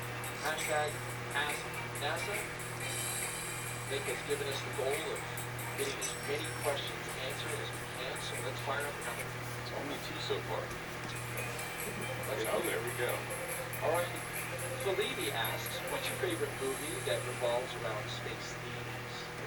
I love sci-fi movies. And so it's really hard for, I grew up on Star Trek and Star Wars and Doctor Who and all of that stuff. So I devour that stuff.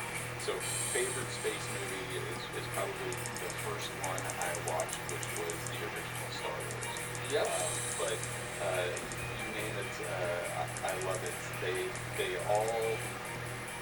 all get some aspect of space just so right, and they get other aspects wrong. And I continue to look past the things that they get wrong. Lightsabers aren't something you think that... Not yet. But sound in space won't ever be. Yeah. That's right. Yeah, it's the same thing with Star Wars. Not that I'm being honest, but I'm with you. That movie it seems like there's so many movies these days that have space. There's so much space content in popular culture. You can sense the excitement around the space program and our ambitions to go back to the moon and beyond. So you're absolutely right. Far more space movies come out today than they did when we were kids. Yeah.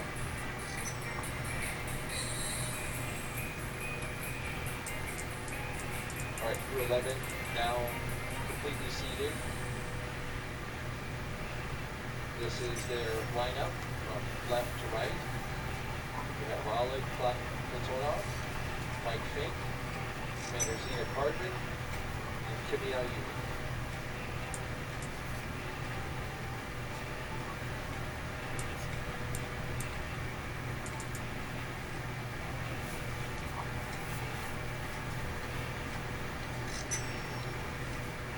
Let's do another question.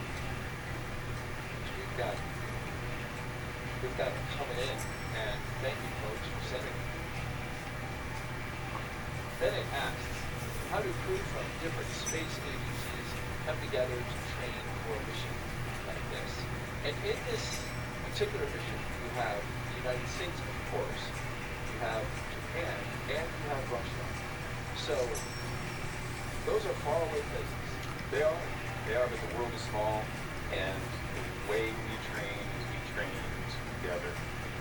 And so part of the job of an astronaut is traveling to different training locations. On the International Space Station, you have different modules. You've got a U.S. laboratory, a European Space Agency laboratory, a Japanese laboratory, you've got the Russian segment in their laboratory.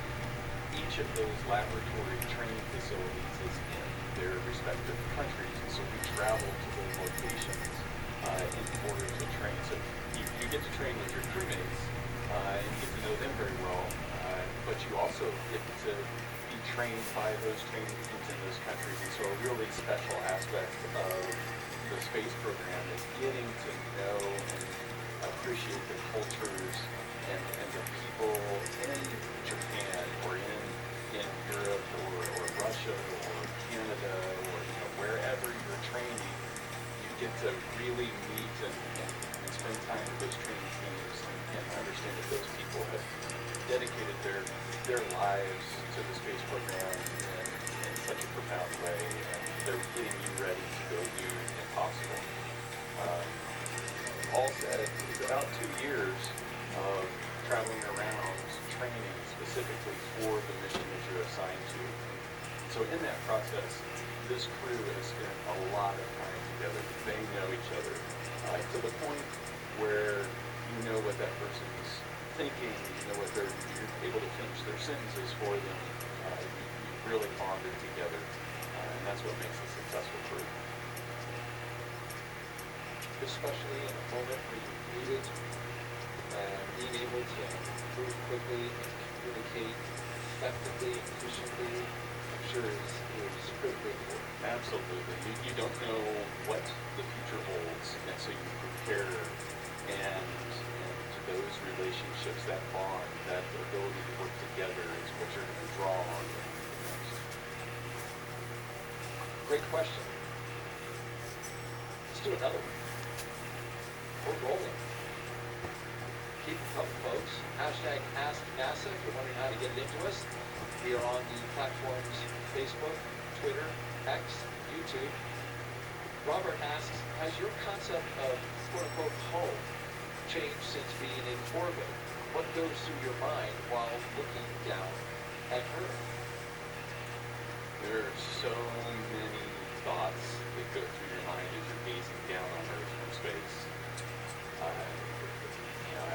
touched on it a little bit earlier, just this sense that when I wanted to see the continent of North America, I'd pull out a map, and the map always has lines and borders on it. I've had the opportunity to see the continent with my own eyes, and it didn't have any of those borders, and so you just feel this sense of connectedness. And I think that does impact your sense of home. My first flights launched out of Kazakhstan, and they landed in Kazakhstan. And when I landed and got out of the capsule, it, called home, called the family, and it's like, I'm home. And I was on the other side of the globe for my home. But I was home. That's interesting. And so you definitely start to feel this sense of connectedness to the whole world and not just the location where you're from. Planet Earth is your home. After you've been in space and had your life supported by a machine, a very well-operated machine, for 7 months. You come back and touch ground. It's fascinating to hear you say that you landed in Russia and you were home. Yeah. Because you were back on the planet. Just back on the planet.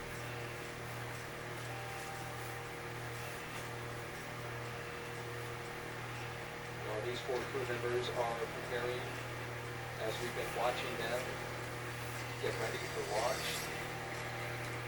In the immediate future, they're getting ready for hatch closure, so the closeout crew that you see there is getting those final touches in place, preparing the crew with everything they need before they leave the capsule, because after all, they are strapped in, won't be able to move around, so they can find a final placement of items or support equipment that they need. They're taking care of that right now.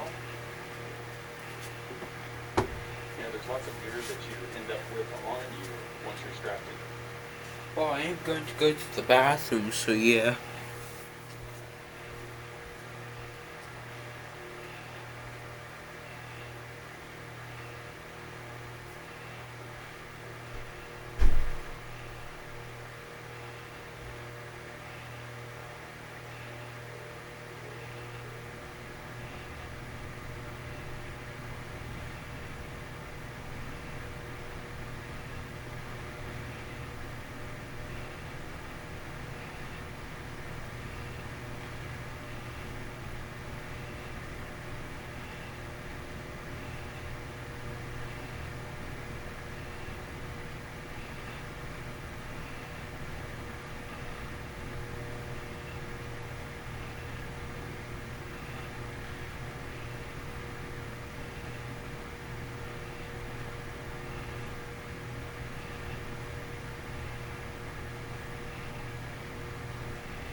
didn't have on you as you were heading out to the launch pad.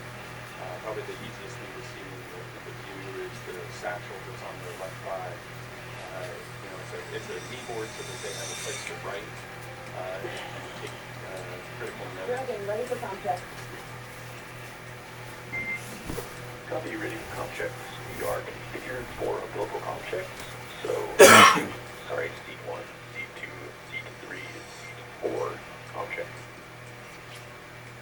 Seat 1, Loud and clear. loud and clear. Seat 3, loud and clear. Seat 4, loud and clear. Core, all loud and clear. Umbilical comp checks is complete. Report when ready for seat rotation.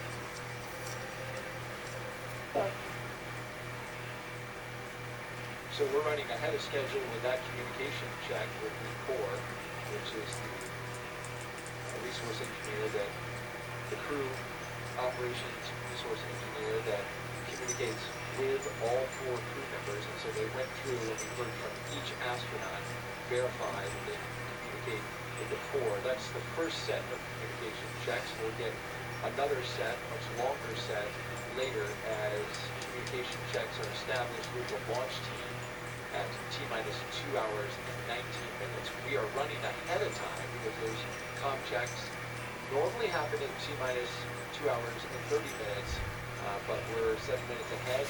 That's kind of understandable given this is the second time in 2 days that they've run through this procedure, so you can really tell they've got it down. Yeah, no, practice makes perfect. There's also margin built in as well, and yesterday as we were leaving, we were a little bit off the pad, and so they slowed their approach to the launch pad with crew to accommodate that. And SpaceX made up that time and got back on track. And so that's important to note that it's still 2.5 hours to launch. There are built-in margins that we create the opportunities to address the issues that pop up. So far, everything's been going great. Yeah, so today they just zip right out to the pad and felt like that's what they did. They got out there pretty quick. If everything works great, you end up with long pauses and boredom. A sign that everything is going well. You're bored. No, but those comm checks, those were focused on making sure that those suits connect to the vehicle, and so that was focused on the crew. The next set's going to be really focused on the connections between the vehicle and the ground teams. They're saying their final goodbyes to the closeout team. The closeout team's doing flat seat checks. You can see they've got all their gear, their knee boards, the satchels, their personal gear that's inside there that they'll use once they're in free flight, like a headlamp, flashlight that's dark. Everything's ready. Throwing their hearts at the closeout crew as the closeout crew exits the spacecraft. And as they do that, they begin to prepare that side hatch to seal into place. One last look. A camera person getting a good view over the shoulders of the crew into the capsule. That's a really special shot. Copy, Dragon. We will report when it is shooting.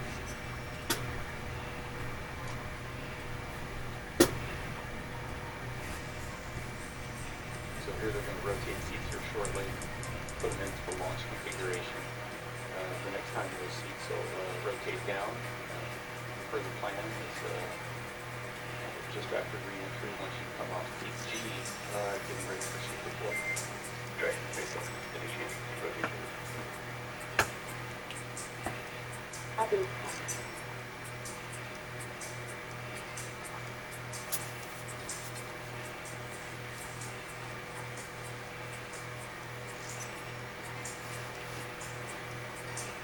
And there go the seats, articulating upwards, putting the crew in launch position. Get a view below their feet as well. Okay, you can see all the cargo. Yeah. You've got the cargo on the right-hand side, some coolers and experiment lockers in the middle, and then you can see the left container on the left-hand side. That's your survival raft if you would need it. With vehicles deployed. We saw video of that earlier.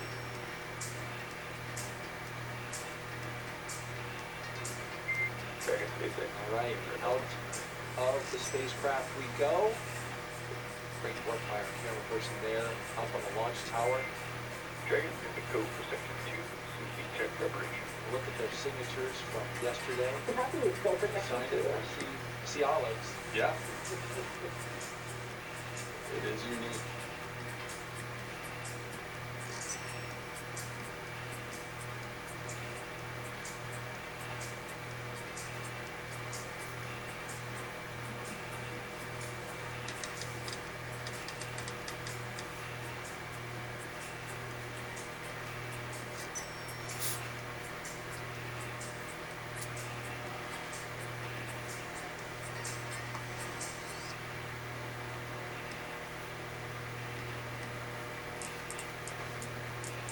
As the astronauts are seated into their positions here inside Crew 11 and in spacecraft Endeavour, we want to revisit your missions, all three of them, Nick, that you participated in. And we have some photos to kind of take us through that. This is something that the astronauts think about all the time. All of you think about it when you get ready to launch. You never know what's going to happen. And that was the case on this day in 2018 when you launched from Kazakhstan. Yeah, so we're at the Baikonur Cosmodrome, launching on Dragon care complete. Ready for return. Copy, Dragon. You have a go for Section 3. Sushi check. Go Section 3. Sushi check. We had another check for the suits to make sure we're good with the important equipment. This picture is taken as we're getting ready to go up the launch tower to get on the elevator, go right to the top of the Soyuz rocket. And yeah, you know, our preparation is focused. 95% of our training is training for what to do when things go wrong, hoping that you're not going to ever need to use that training. If training for everything to go right, it's actually pretty boring training. And so this is an instance of you don't know what life is going to throw at you, and definitely on the first launch we had a curveball.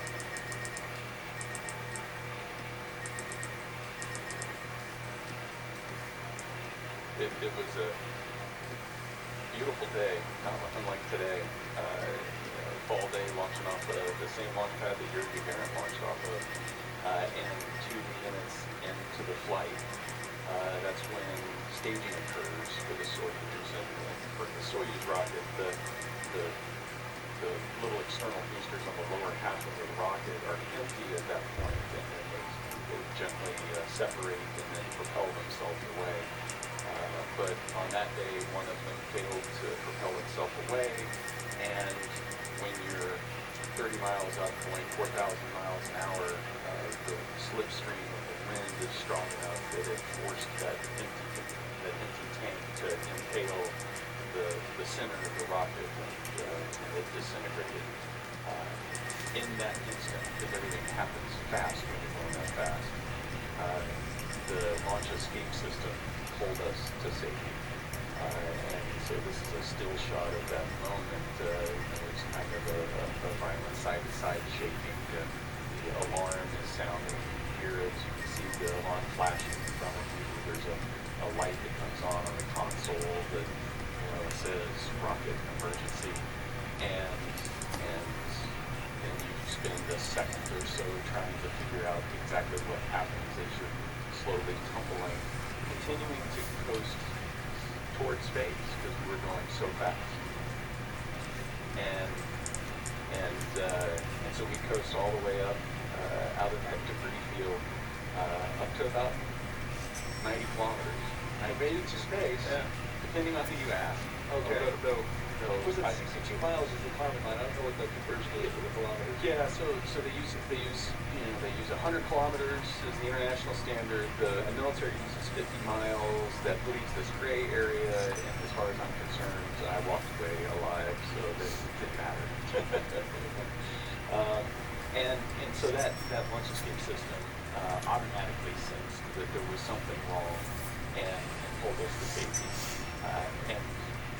so we landed. The flight was 20 minutes.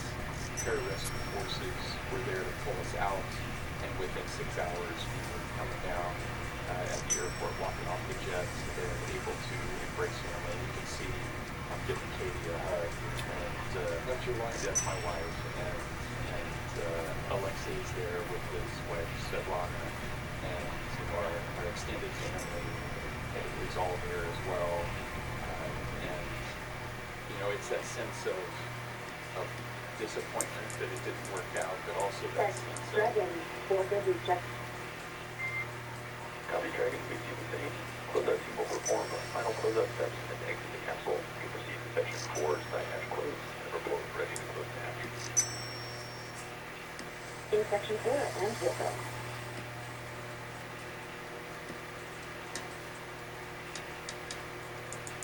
That's excellent news. Yes. Good suits. And but at the end of the day, that's what it's about. Regardless of whether it's a successful abort or a successful mission, at the end of the day, it's about getting back to family. And you did that day. The launch escape system worked as it was supposed to, and it brought you back to your family, along with your cosmonaut, who was your fellow crew member, to his family as well. And that's why you train the way you do, is for moments like that. And it underscores the importance of safety, because this is a risky endeavor. It is. It is. And the crew members take that risk. The families take that risk right there with them. That's why we train. That's we talked about the. So the Dragon crew are ready for side hatch closure. Copy, ready for side hatch closure. We talked about that before, and that international aspect training as a crew during the awards. Alexei and I didn't have to communicate directly to each other. Dragon space in, com check.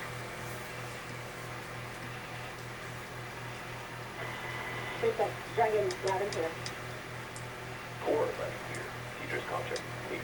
Stand by for com check with DZ, ND, and LD in the launch configuration. And we're in a long series of comm checks that we're listening to here. Dragon, DZ on countdown 1, com check. DC Dragon, loud and clear. DQ loud and clear. Stand by for com check with MD. Dragon, MD on countdown 1, com check. MD Dragon, loud and clear.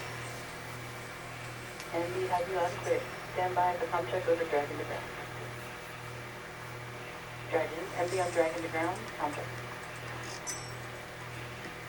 MD Dragon, loud and clear. And I got you the same. Stand by for com check with LD. Dragon, LD on countdown 1 with com check. LD Dragon, loud and clear. LD loud and clear. Stand by for com check over Dragon to ground. Dragon, LD on Dragon to ground with com check. LD Dragon, loud and clear.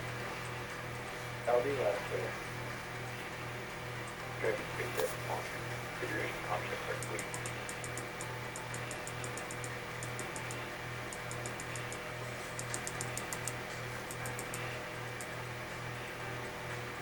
All right, we're through those constant checks, which you've got to be able to check the path through the ground, through the air, and they all sound good.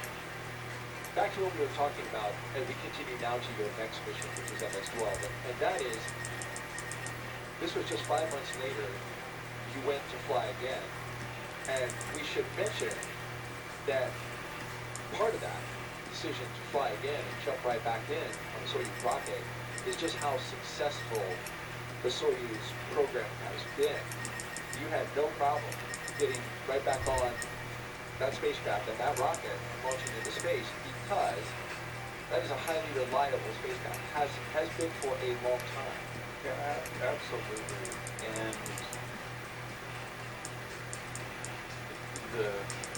what we do, this whole idea of being launched into space is predicated on the trust and faith in the teams that are creating that reliability, and to the engineering that goes into the system, into every little detail, and all the redundancies in the design, so that when there is something that occurs, the backup's there. And so the launch escape system that rescued us on that day had been used before, but it worked when it was needed, and that's so symbolic of the space program. There are so many things that are in place, and when they're called into action, they work because of the dedication from every person on this gigantic global team. And so you're ready to get back into it. And so 5 months later, it's Alexei and I, plus Christina, who's getting ready to go up for a year-long mission, and we had a beautiful, pristine launch to the International Space Station.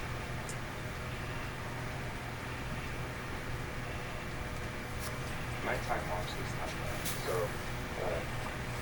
when you get a twofer, it's nice to get a day launch and a nighttime launch. And there was so much buildup in terms of getting to the space station, but the real mission is on the space station. It's doing the science. It's the 200 plus days that follow the 6 hours getting there, that you're up there doing scientific research and keeping the laboratory running and upgrading its capabilities. That's why we launch. The launch is thrilling, and it's an exciting part of the mission, but it isn't the mission. Well said, Nick. And you returned home from a successful mission aboard the International Space Station, and you could certainly tell that you were in space for a while. Yeah, I mean, you guys picked a great photo of me with a grimace on my face, and you couldn't find anything better. I actually had an amazing time up there. But when you come back, gravity is painful, and the adjustment back, you haven't had to lift anything for 7 months, and then you come back, and so the first few days of readaptation are challenging. What are you saying there? Ooh, no. Don't drop me, please. No, it's great, and like I said, you're home, and there's this huge sense of accomplishment and relief. They're removing the protective cover around the seal that leads into Dragon Endeavour. That's to prevent any fog from getting on it, but they will now take pictures and document exactly how it looks before they seal it shut. Put a nice bright light on it, go around and do that inspection. And it's always amazing to me that how little fog, this debris that can cause a leak in the seal, and the seal is just a piece of rubber that's being pressed up against a piece of metal, and something like dust or a hair is enough to create a leak path that it's going to fail to leach up. And that's really important. This hatch is going to stay closed for the next 6+ months and protect the capsule and the crew from the vacuum of space and from all the air inside the capsule leaking out into space. You mentioned the 6-month baseline for Crew 11. That is currently the minimum amount of time they will spend on station. However, the commercial crew program is reviewing data along with SpaceX to certify Dragon for an 8-month stay.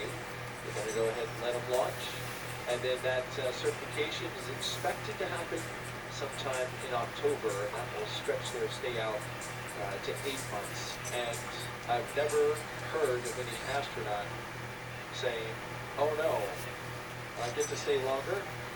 And every day in space is a treat. It's a gift. It's just such a spectacular experience, and it doesn't get old. So at the end of 180 days, this last mission I did was 171 days. The one before was 203. you're still sad to leave at the end. It's mixed emotions, but it's every day up there's good. I got a little sad when you left yesterday.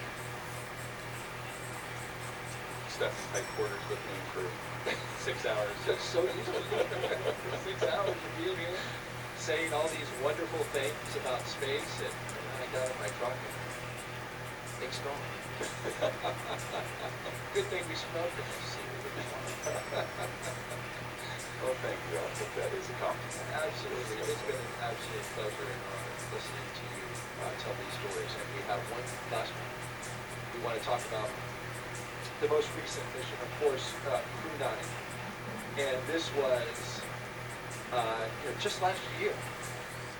So yeah, It hasn't even been a year since I launched. Yeah, right. You're still pretty fresh from space now. Yeah, it's you can see Alex and I. It looks a little more spacious in there when there's only 2 people. Sure does. Yeah, at the end of September, in July, the decision was made to switch to a 2-person crew so that we could create the open seats there for former and Sonny Williams to come back with Alex and I.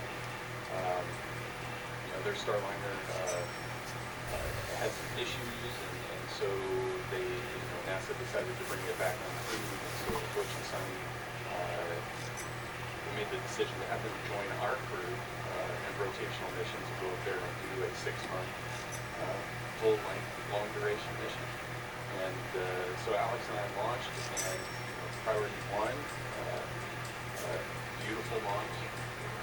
Ours was kind of the exact opposite of what we had yesterday. I know. Where it was, the weather was trash all day long, except for the 30 minutes right before launch. So we launched into this beautiful hole in the sky, and yesterday was just the exact opposite.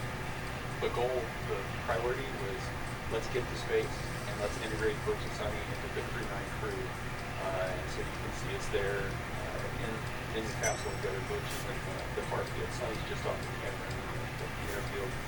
And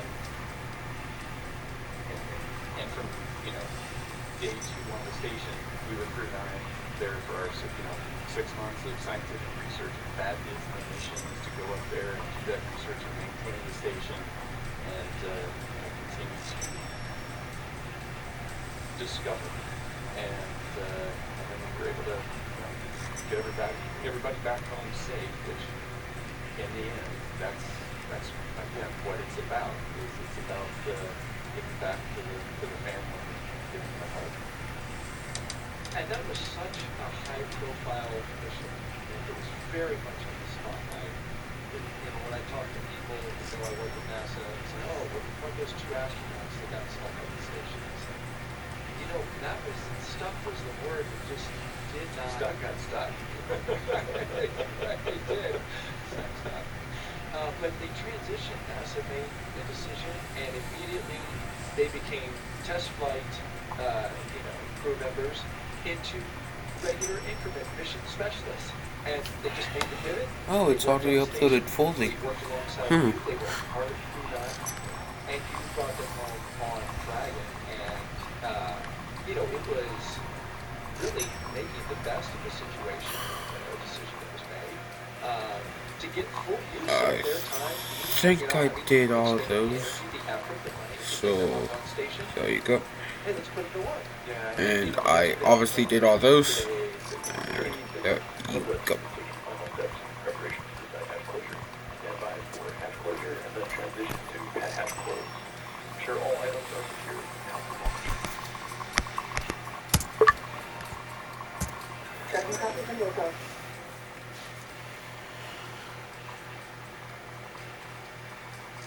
Last waves to titanium. Shut that hatch.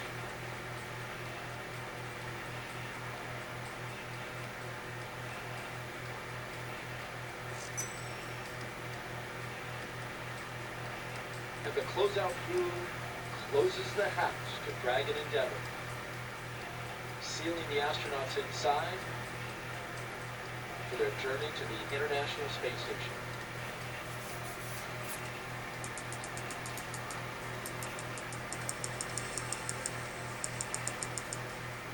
you were saying. The theme is, if there's a theme, I think you hear it echoed in Zena's words that we played today, and in our discussion yesterday, we heard the same thing in Mike and Kimya and Oleg's words. It's not, space exploration is not about individuals. It's about the mission. And this risky endeavor that we take part in, we don't do it because of the thrill, we do it because of the mission. And so the Crew 9 mission is just another mission in this long legacy of the 25 years of the space station operations and making that happen, doing the scientific discovery and research up there. So yeah, we brought Dutch and Sonny into Crew 9, and it's a testament, to their competency and professionalism. From day one, they were all of them able to operate as full-up crew members. You worked alongside every single day of that mission. Yeah, absolutely. And they are amazing crewmates, and everything the ground threw at us we were able to do. And that's also a huge testament to the teams that prep us to get ready to fly. I've talked about the 95% of the time we're training for things that we don't expect to happen, but just in case. And they had done training just in case they got stretched. They had done spacewalk training, they had done robotics training, they had done the things that they needed to do just in case this thing we don't think is ever going to happen might happen. And that's what we do every day, is we prepare for that. And so that's we talk about a professional astronaut corps. That's what a professional astronaut corps prepares to do. But that demands that we have this team that helps us get there.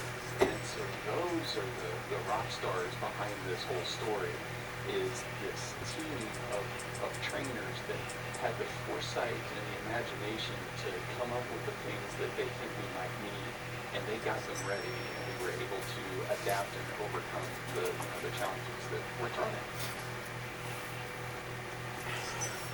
And you and your team adapted extremely well. A successful mission. We saw the last photo of you guys coming back down. And here you are today, co-hosting our launch broadcast to see Crew 11 into space. If you're just now joining us, you're watching live coverage from NASA and SpaceX and Crew 11's launch to the International Space Station. T0 is 11:43 a.m. Eastern Time. We have a little more than 2 hours before we lift off. Weather is 60% go. We're keeping a close eye on the winds and the convective activity we expect around that time. The hope is that we'll have a nice spot to launch through into the sky and onto into space. You mentioned all the work that you did with your own Crew 9. Of course, a lot of that focuses around research on the ISS. The International Space Station is one of the most extraordinary labs that has ever been made. And it's the final destination, of course, for Crew 11. Let's take a closer look now at the science happening up there in lower orbit and how it's improving all of us down here on Earth.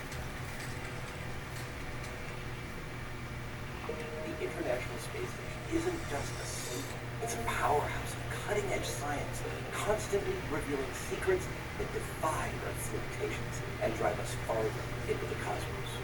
Our mission is research and science. We have experiments mounted on the outside of the station that are looking at Earth. We study our own bodies and how they react to space, to weightlessness, to radiation, and that helps not only us go on further in future missions, but also helps for medical research back home. And then we study lots of different things as well, like materials, combustion, all sorts of things that help us understand life back on Earth. Yeah. Microgravity doesn't play by the rules. It flips them upside down, transforming how liquids flow, how flames burn, and unraveling biological mysteries before our eyes. I saw some heart tissues beating in space and it was incredible. Profound, you see that top one beating looks like happy heart cells. But we're not just along for the ride. We're explorers, diving headfirst into the challenge and harnessing the power of this unparalleled platform, just as we have been for decades.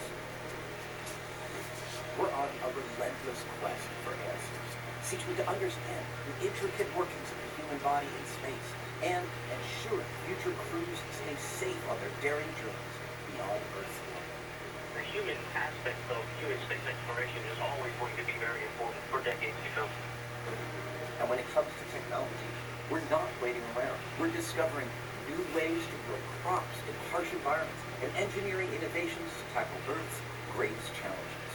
We have amazing technology that allows us to recycle water and create water for us to drink. It's delicious. Microgravity isn't just a curiosity. It's a game changer in the fight against diseases back on Earth, paving the way for breakthroughs that benefit us all and enabling new economic opportunities in space. Welcome, Axiom 3, on board the International Space Station. From our vantage point more than 200 miles above Earth, we are not just spectators. We're gaining unprecedented insights into the world we call Earth, and we're sharing our findings openly. We're not just achieving results today. We're sparking inspiration in future generations of explorers and embracing the power of global collaboration as we reach for the stars. What was your favorite experiment on the International Space Station? Toby, great question. My favorite experiment was the one that I got to eat. It was us growing hatch chili peppers in our plant habitat. Big help. So on 2, we have video we made one with the chili peppers.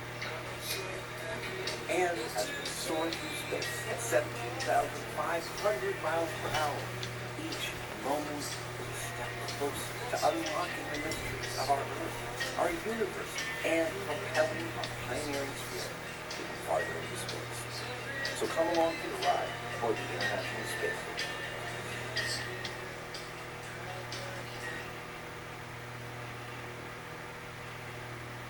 The beauty of the International Space Station and all the science is happening. Yeah, that's it. Why are we there? It's science. It's science in the space environment and the radiation environment. It's science in microgravity, where you can float without it, and you can't do that anywhere else.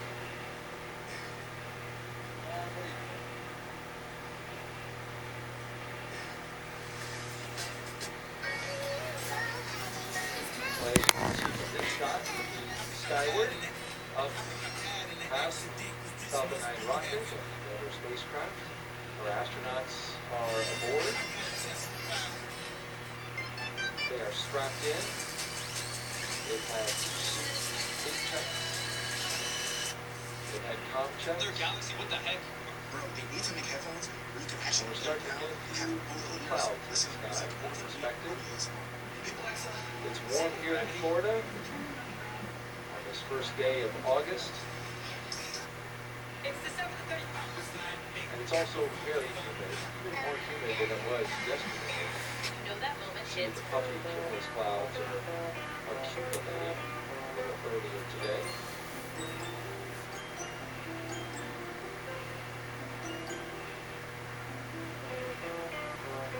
Hey guys, what's going on? Having cats. While we have this moment of a natural pause in the action, let's take a look at our crew today. Introduce you to the entire team. They are led by Crew 11 Commander, NASA astronaut Ian Hartman, holds a Master of Science in Marine Sciences from UNC Chapel Hill. Carmen has experience with NASA research in the Canadian High Arctic, has supported real-time station operations and lunar surface calibration plans. She also likes rock climbing and powerlifting in her free time. And you trained with her for over a year. Yeah, almost 18 months. is reaching. A person of many talents. But most importantly, she's got an infectious personality. Her positivity she's just a fun person to hang out with. It does. It radiates from her. It does. And that's, if you're going to be in a capsule for 15 hours, or 20 hours, or 40 hours in a station, close proximity to somebody for 6 months or more, you want somebody that you enjoy hanging out with. And I certainly enjoyed our time together when she co-hosted our launch broadcast for Crew 9.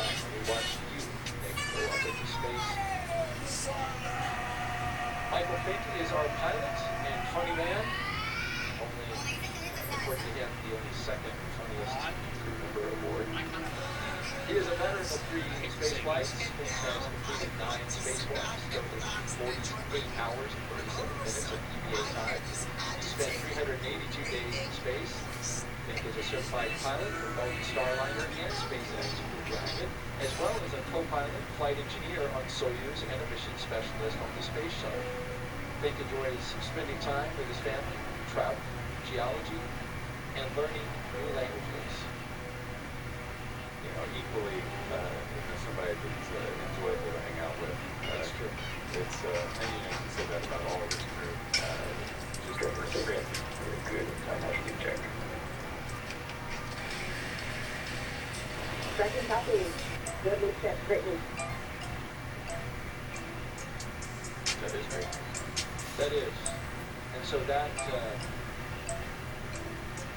means that the crew is sealed up inside, safe from the hostile environment of space once this Dragon spacecraft gets into orbit. You're commencing health check for launch escape system. Expect momentary flight to receive change, followed by transition back to automatic growth.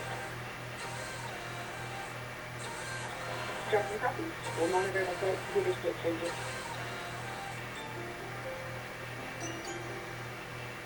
Now, this is an important milestone to check the health of launch escape system.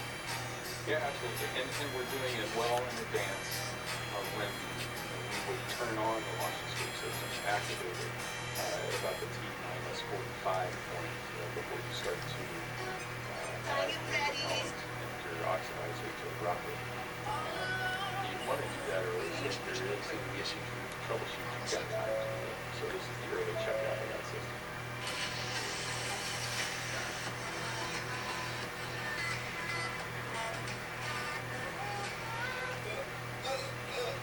Let's introduce you to our mission specialist now. Jimmy Ewing is the JAXA astronaut on board. He's Crew 11's mission specialist. And with 142 days in space, this will be Yui's second trip to the space station. Yui flew as a flight engineer for Expedition 4445 and became the first Japanese astronaut to capture the JAXA's H-2 transfer vehicle. In November of 2016, Yui was assigned as chief of the JAXA astronaut group. And when you think about this history, and capturing the HTV should be pretty spectacular with capturing HTVX if it comes up. Absolutely, that's the plan. So HTVX, which is Japan's newest vehicle, which is going to start docking at the space station, if it all works out, JAXA is really hoping that he'll be at the helm of the crew, the Canadian arm, which will grapple the spacecraft and bring it in to space station. It'd be fabulous. The international aspects of the space station you can't overstate the importance of it. It's just the way we're able to collaborate and cooperate together. Using the Canada arm to grab a JAXA vehicle and SpaceX for spectacular how we work together. Focus on our health, and we are looking good for the count. The main launch item is going to be what we briefed you in the weather briefing earlier today, which is the probability of violation at 40% due to weather at the launch site. That is the same as the weather briefing. We are to keep an eye on that as the count progresses. Copy. Healthy Dragon, Healthy Falcon. Our watch item is weather, which as briefed is 40% chance of violation. We'll be monitoring Crew will be ready to go. Her sister. He's her sister. And lastly, Crew 11 mission specialist, Roscosmos Cosmonaut, Alan Fortuna. This will be his first trip to the International Space Station. He graduated from Krasnodar Ohio Military Aviation School of Pilots with a degree in engineering and military rank of lieutenant. He is married with one child, and he is taking a toy from that child. Cheesecake. The child is spent. That sounds terrible. Chocolate chip cookies. There, my mom. He's taken it into space. Here. There, I'm my gonna mom. take your favorite toy away now. This is and that's one of the cool things that we're allowed to do is take little mementos that we can take that remind us of our friends and family and loved ones, and at the end of the day, we can bring that back to him. His child can be able to hold that near the rest of their life. It really has to be special. I have a son, young son, and I look at his toys with nostalgia. I see him play with them. I see how much they mean to him. And then to add that additional sentimentality to it, that's just great.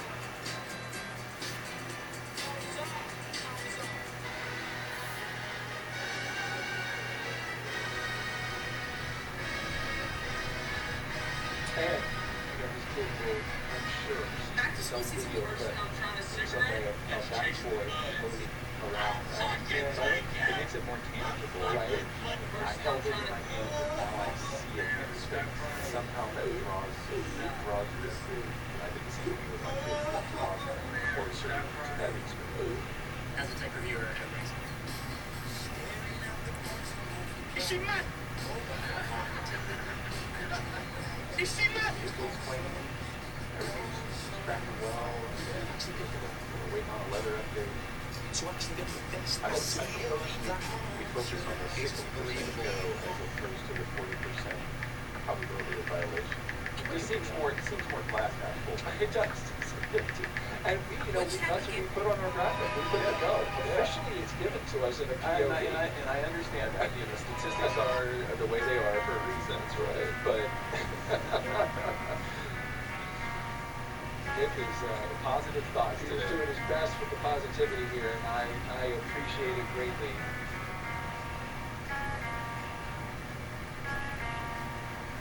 Okay, so we have confirmed hatch closure.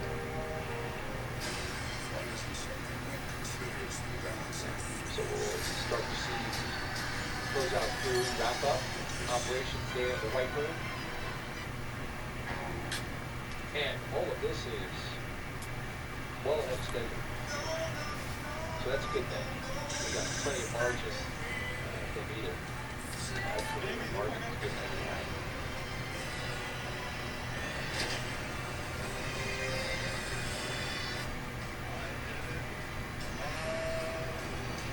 How about some more social media? I love it. Let's do it. Yeah, keep in touch, folks.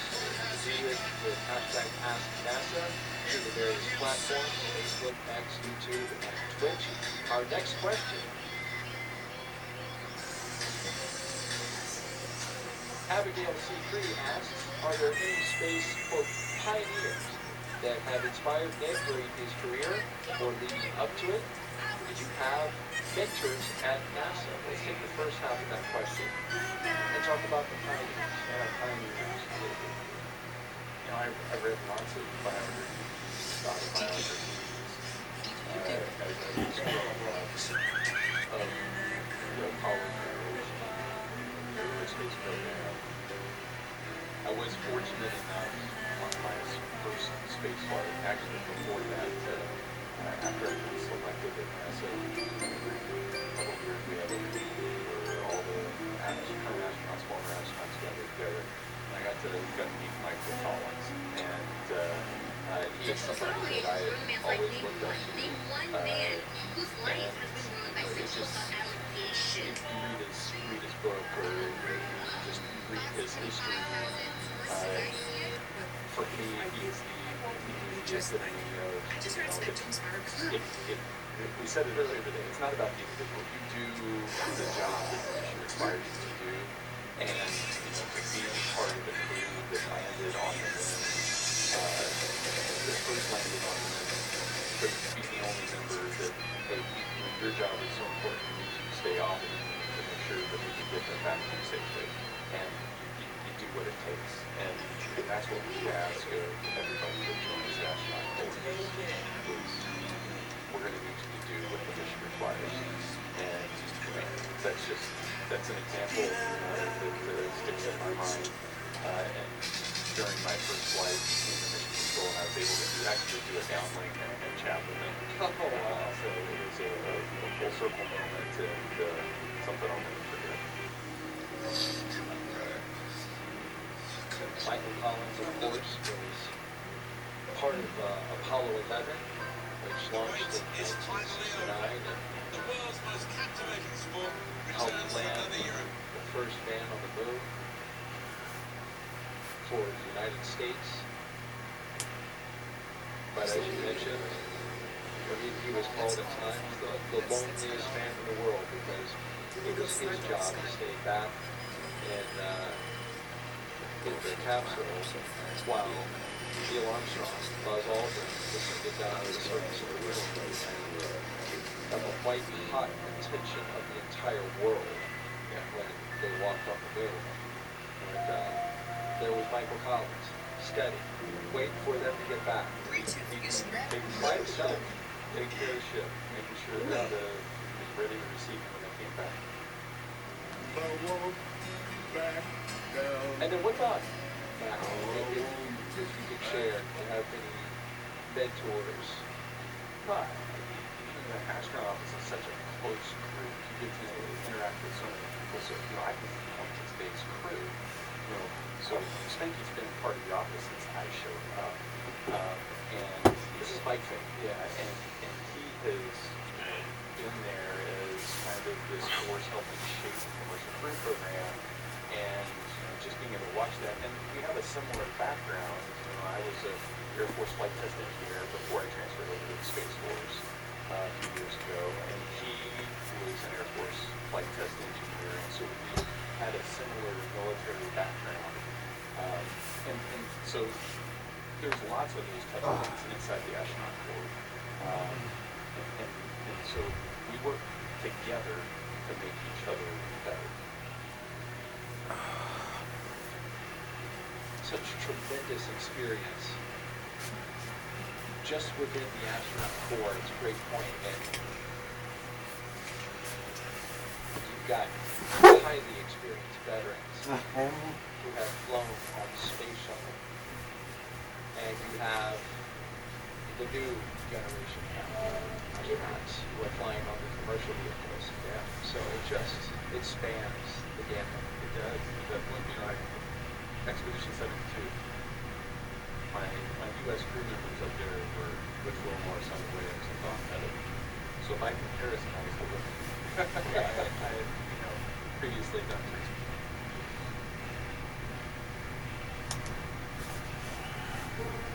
What a year.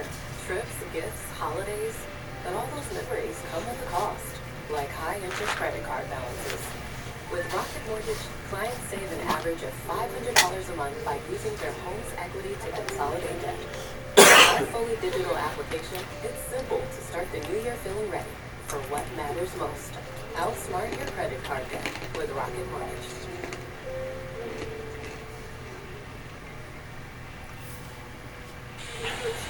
I ain't really want to say allow me to do it.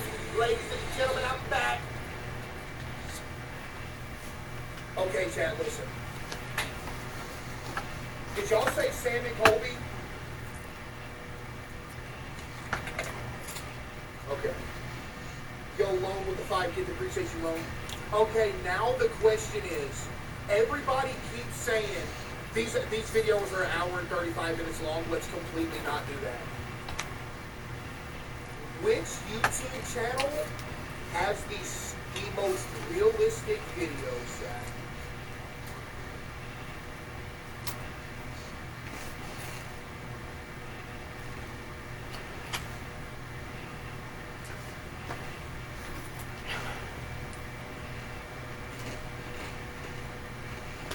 can't give me any. Chat, y'all can't give me any.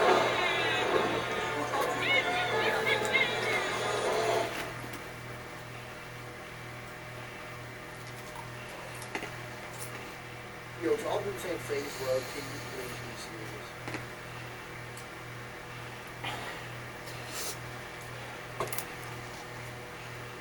Look up Ghost Car.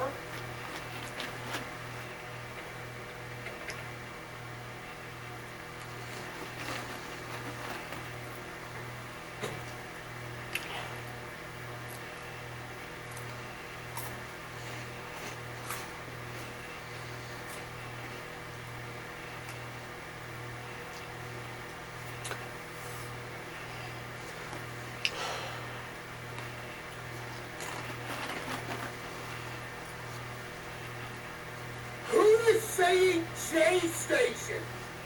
Can you stop?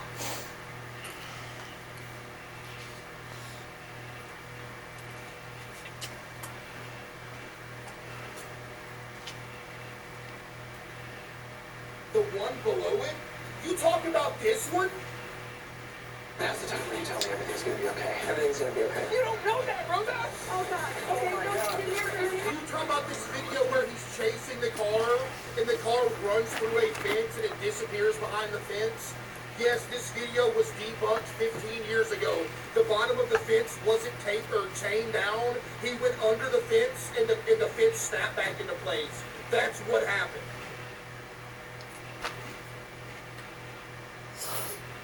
Slapped him?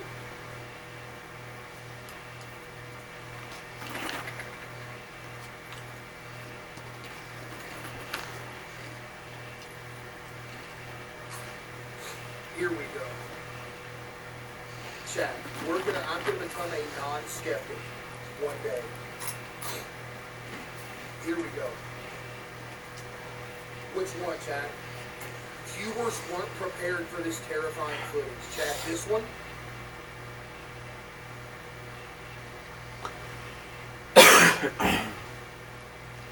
Viewers weren't prepared for this terrifying footage.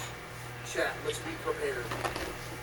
How you doing? I'm Callan, and this is Slap Ham.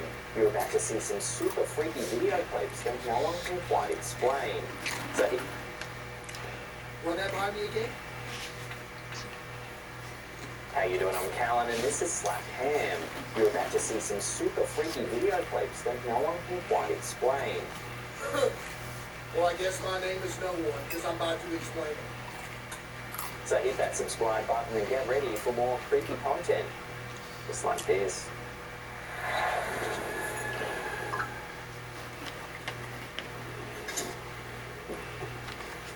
In a chilling revelation captured on a TikTok video by user Haley.Moore, the sanctity of a young girl's bedroom is shattered by an inexplicable occurrence. The footage, recorded on an indoor home security camera, unveils a simple, innocent scene.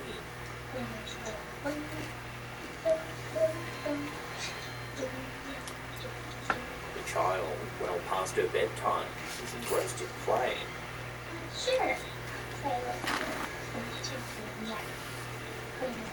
The tranquility swiftly transforms into terror. As the clock strikes 11, the child's playful antics take a sinister turn. Watch what happens.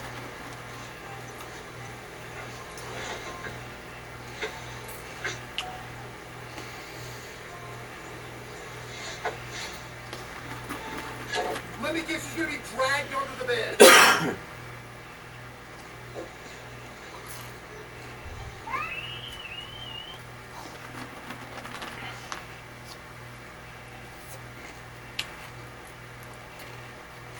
Dude, can we be serious for a minute, please?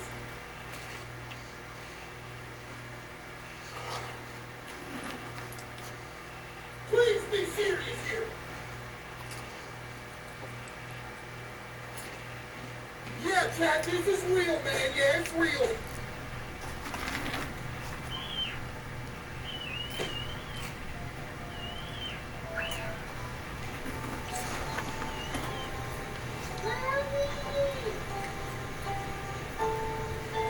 Watching that again, something something seems to light up under the bed. Yeah, I saw that. It's a toy.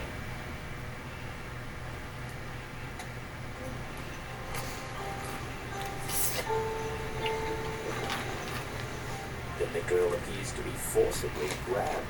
Are you serious?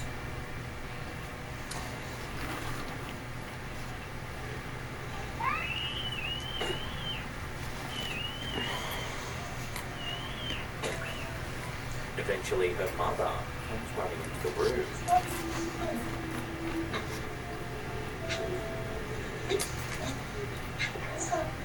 Naturally, this clip went viral, with viewers demanding to know more. Demanding to know more. You know all you need to know.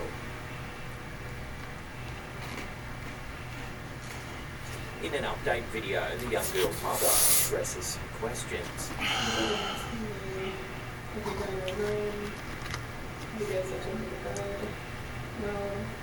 Hey, ma'am, I will come to your house and look under the bed for you. You know what I'm going to find? Absolutely nothing.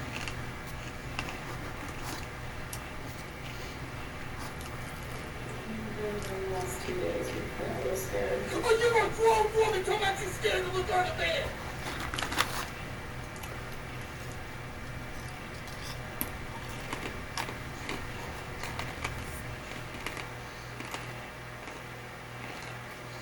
If I am a parent and something grabbed my kid and dragged him under the bed, I'm grabbing the blinky, I'm really going to flip the bed over and look what's under there. And you're just going to allow your kid to be dragged under the bed and you're not even going to look under there?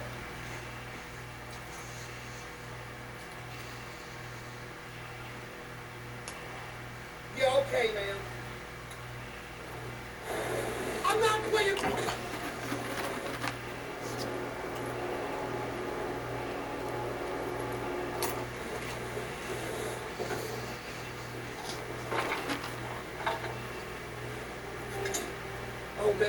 Oh man, I'm so glad she's going into the room 2 days later.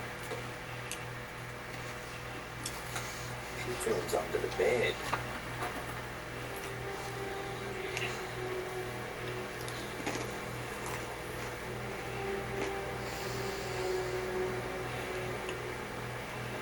Didn't cross your mind to bring a flashlight?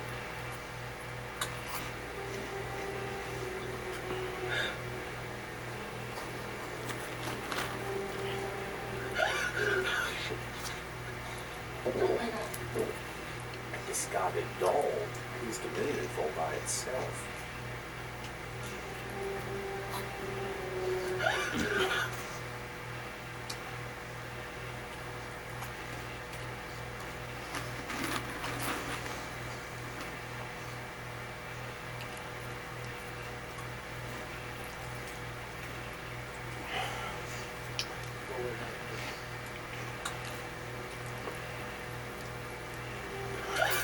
Adding to the macabre mystery, the homeowner's unsettling testimony hints at a history steeped in the supernatural. Previous occupants have whispered tales of a haunting, attributing the house's eerie ambience to its proximity to an ancient cemetery.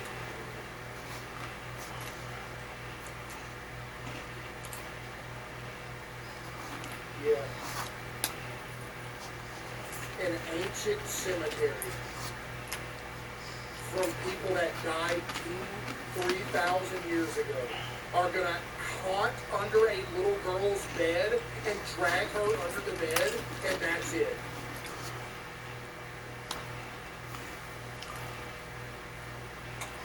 People that have lived here have had some ghostly encounters.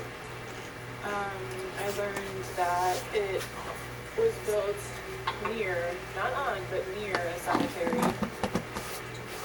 Speculations. So let me get this cemetery thing straight. So ghosts only inhabit cemeteries. Like, there's like a fence on the edge of the cemetery, like, whoa, I can't go out here. They're just floating around. Ooh, I'm at the edge of the cemetery, let me go back. Like they can't go anywhere outside the cemetery. Like, this doesn't make sense.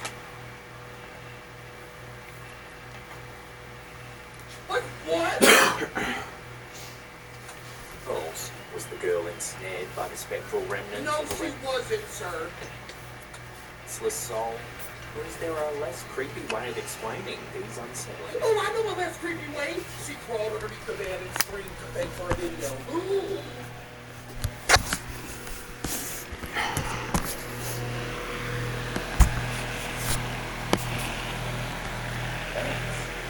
Whatever the truth, the harrowing ordeal serves as a grim reminder of every parent's deepest fear, which is vulnerability in their child facing the unknown. Oh, man, she was so concerned for the vulnerability of her child that she didn't check on the bed for 2 days.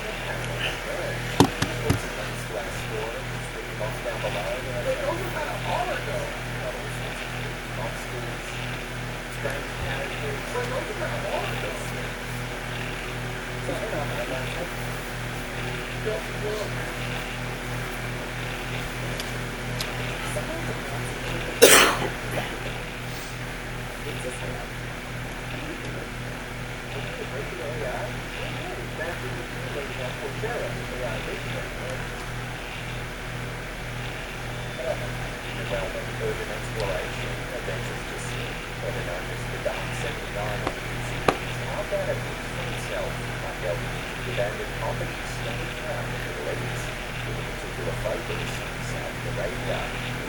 Armed only with its camera, fearlessly navigates the eerie landscapes of forgotten structures. Mr. Duck.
That's the crazy thing that I actually understand. You can literally go and see just for the thing. That is the most horror game. I'm pretty sure it's like a horror game with the exact same character model.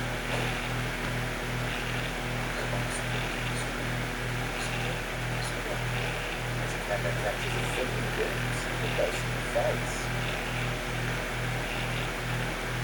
But when he looks again, there's no one there. Because it wasn't there to start with.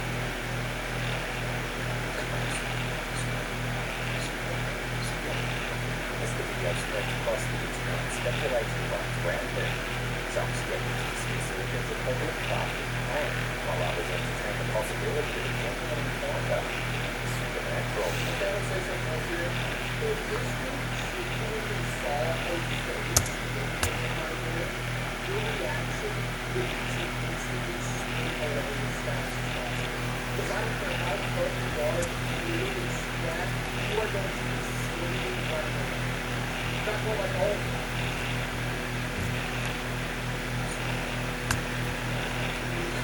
Oh, like that's my reaction when I see a spider. Well, that's gonna be the good end of this tutorial, and bye.